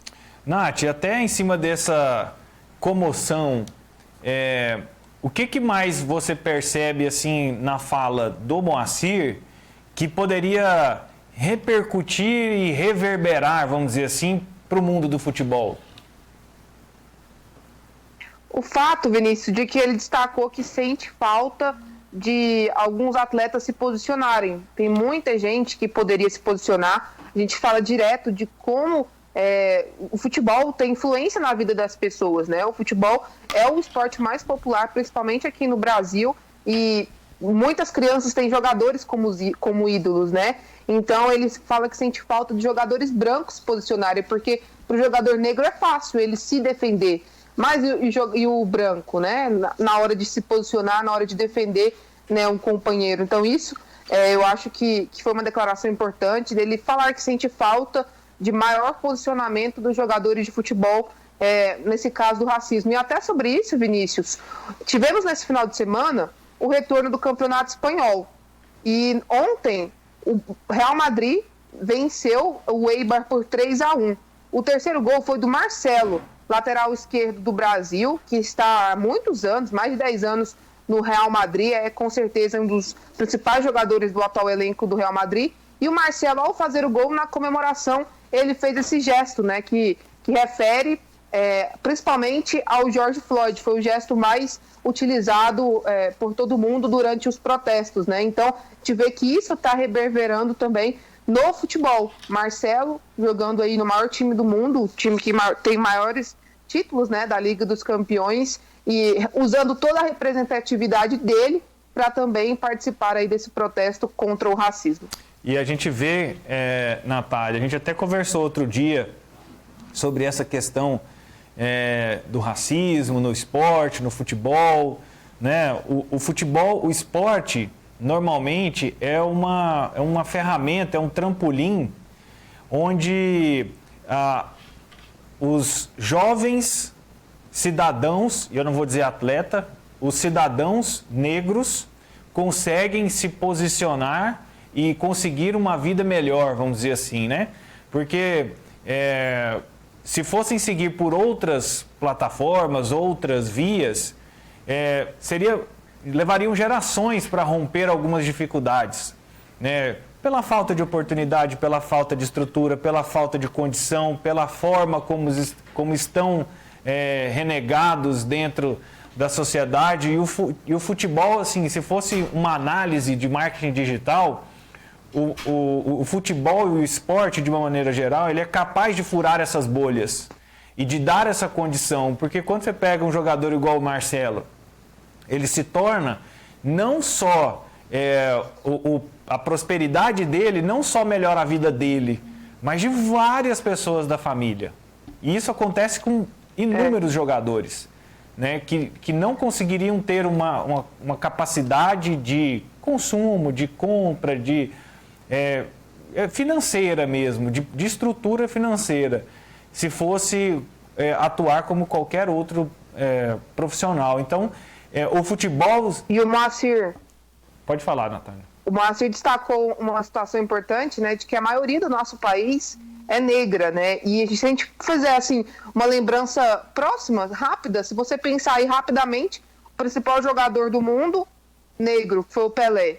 E o principal nome do nosso futebol hoje, brasileiro, é o Neymar, que também é negro. Então, o futebol demonstra isso também, né? A força que os negros têm e também a importância que eles têm, né, dentro do esporte, sem tirar vários outros, né? Eu citei só os mais importantes, foram os que vieram na minha mente, mas se você for pesquisar, tem muito mais gente. Sim, com certeza. E que eles acabam tendo essa oportunidade de, vamos dizer assim, de pular de patamar social, vamos dizer. Então, uma forma, já que eles conseguiram ter esse trabalho, que o esporte proporcionou isso pela habilidade, pela competência, pela dedicação que eles tiveram ao longo da carreira, e se torna uma responsabilidade deles também, e aí o Moacir tem razão, dos jogadores de uma maneira geral ajudarem e se apoiarem nesse tipo de processo.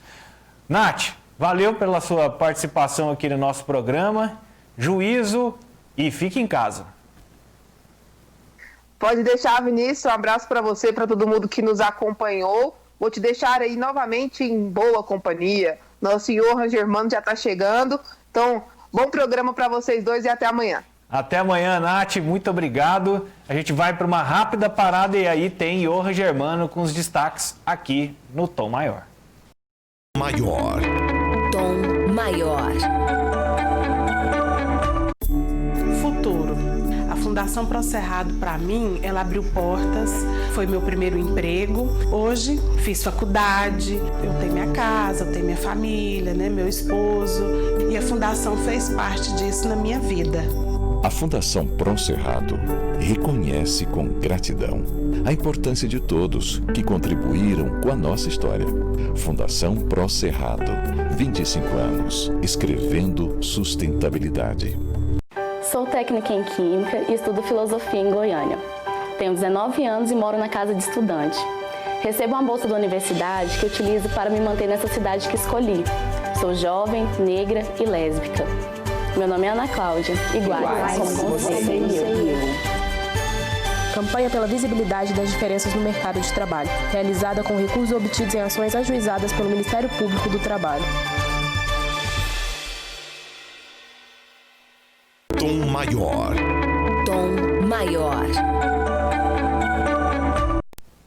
Estamos de volta aqui no nosso bloco final do nosso Sagres em Tom Maior.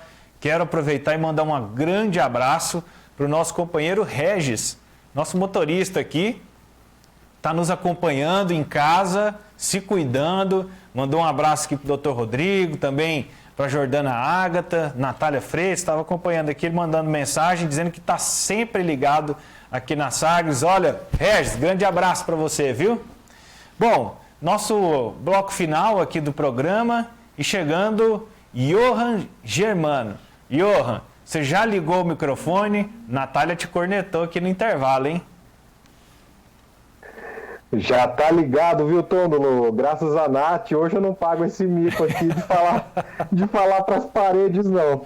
Tudo bem, Tôndolo? Boa tarde a você, também a quem nos acompanha aqui no Tom Maior, pela Sagres TV e também pela Sagres 730M. É bom estar de volta aqui no Tom Maior, depois desse feriadão, né, desse fim de semana que a gente teve, mas que a informação não parou aqui no Sistema Sagres de Comunicação.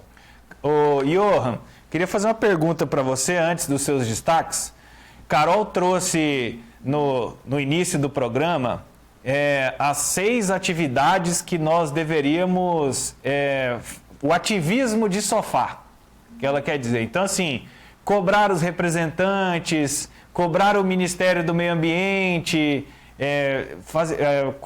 promover, fazer a sua tarefa de casa, né? Colocar plantas na sua casa e tal. Você tem feito muito ativismo de sofá nesse período de quarentena, já que tem que ficar em casa? Olha, Tôndolo, eu não sei se essas ações que eu vou te falar aqui agora são necessariamente de sofá, viu? Mas a gente vem pegando no pé, por exemplo, dos vizinhos, dos amigos, para tomarem cuidado nessas últimas semanas. E aí eu estou falando especificamente da pandemia, né? Quando a gente vê algum amigo, algum conhecido passando aí perto da casa da gente, por exemplo, sem usar máscara ou desrespeitando aí o distanciamento, a gente já tenta chamar atenção, porque isso afeta toda a comunidade, né? E a gente não quer que a nossa parte não seja feita. Também trazendo isso para quem está mais próximo da gente, né?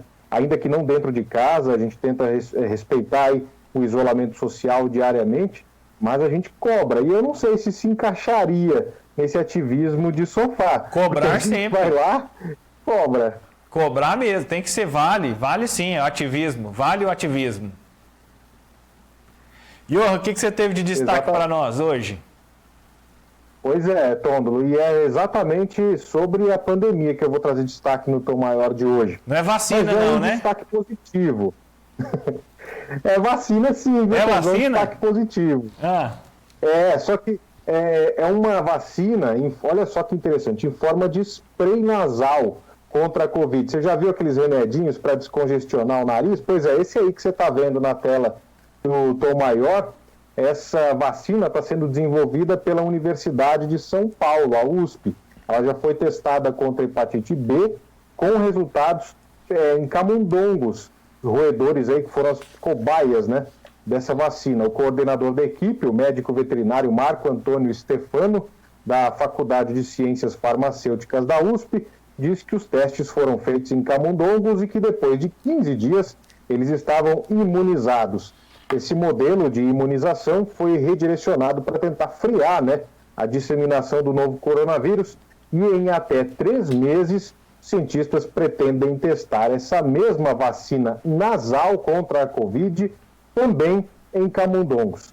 De acordo com a USP, para garantir a imunização, vai ser necessária a aplicação de 4 doses, 2 em cada narina, com um intervalo aí de 15 dias, né, 2 semanas. A expectativa é que o corpo produza um anticorpo presente na saliva, na lágrima, no colostro, no trato respiratório, no intestino e também no útero, que atuaria, né, no combate ao novo coronavírus. Essa nanopartícula, né, Tôndolo, pode permanecer na mucosa nasal por até 4 horas, um tempo suficiente para ser absorvida, então, uma resposta do sistema imunológico. Olha, né, Tôndolo? É pelo nariz que nós fazemos o teste e é isso que a doença pode ser combatida. É interessante. Muito interessante. Inclusive, esse recipiente aí é meu companheiro, viu, Johan? Meu companheiro que, assim, eu tenho alergia, rinite, sinusite, então, assim, eu coloco um pouco de soro fisiológico e utilizo isso constantemente nessa época para hidratar as vias aéreas, porque senão começa a espirrar, e aí agora você sabe, né, Johan? Se dá um espirro agora, você já corre o risco de ser espancado, né? Quem tiver perto já vai te olhar estranho, já vai te olhar de canto de olho e tudo. Então, assim, para evitar o espirro, eu tenho feito mais uso desse tipo de medicamento. Muito bom, viu, Tôndolo? É bom mesmo, ainda mais nesse tempo de secura. Quem acompanha aí as previsões do tempo, né, a gente reveza, eu e a Letícia Martins, a gente só está trazendo notícia de tempo seco e dia ensolarado. Agora, essa do espirro aí pode ser também uma defesa, viu? Se você espirrar, claro que não tem como evitar, as pessoas vão chegar e falar assim, mas peraí, você está espirrando, na hora de ser espancado você fala, mas você vai me espancar mesmo? Você vai chegar perto mesmo?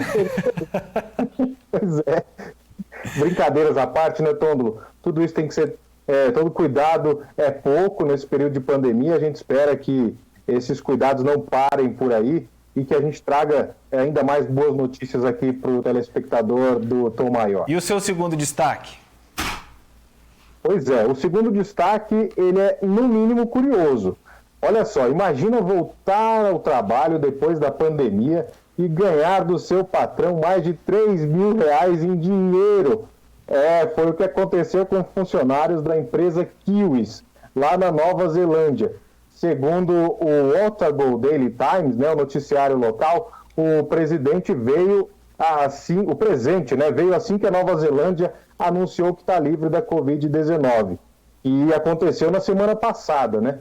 O país anunciou o desconfinamento, ou seja, permitiu a volta das pessoas às ruas, também ao comércio e ao trabalho.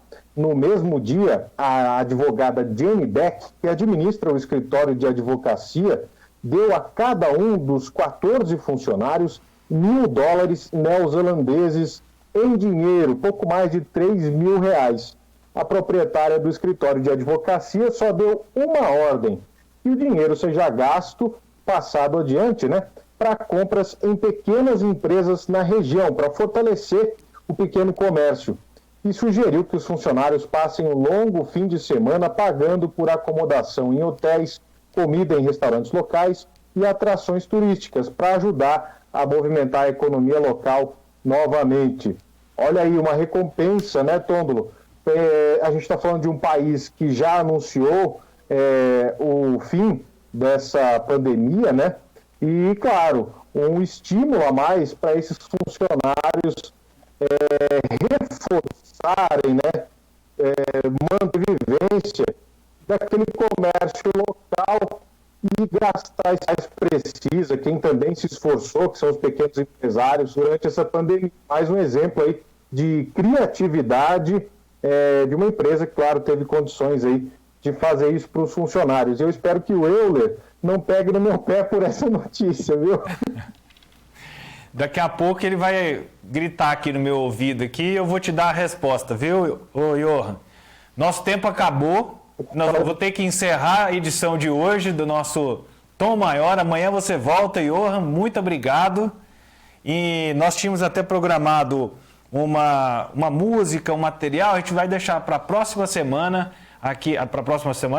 para amanhã aqui no nosso programa, faço esse compromisso com vocês. E eu encerro a edição de hoje do nosso Tom Maior. Um grande abraço, uma boa semana e até amanhã. Tom Maior. Tom Maior.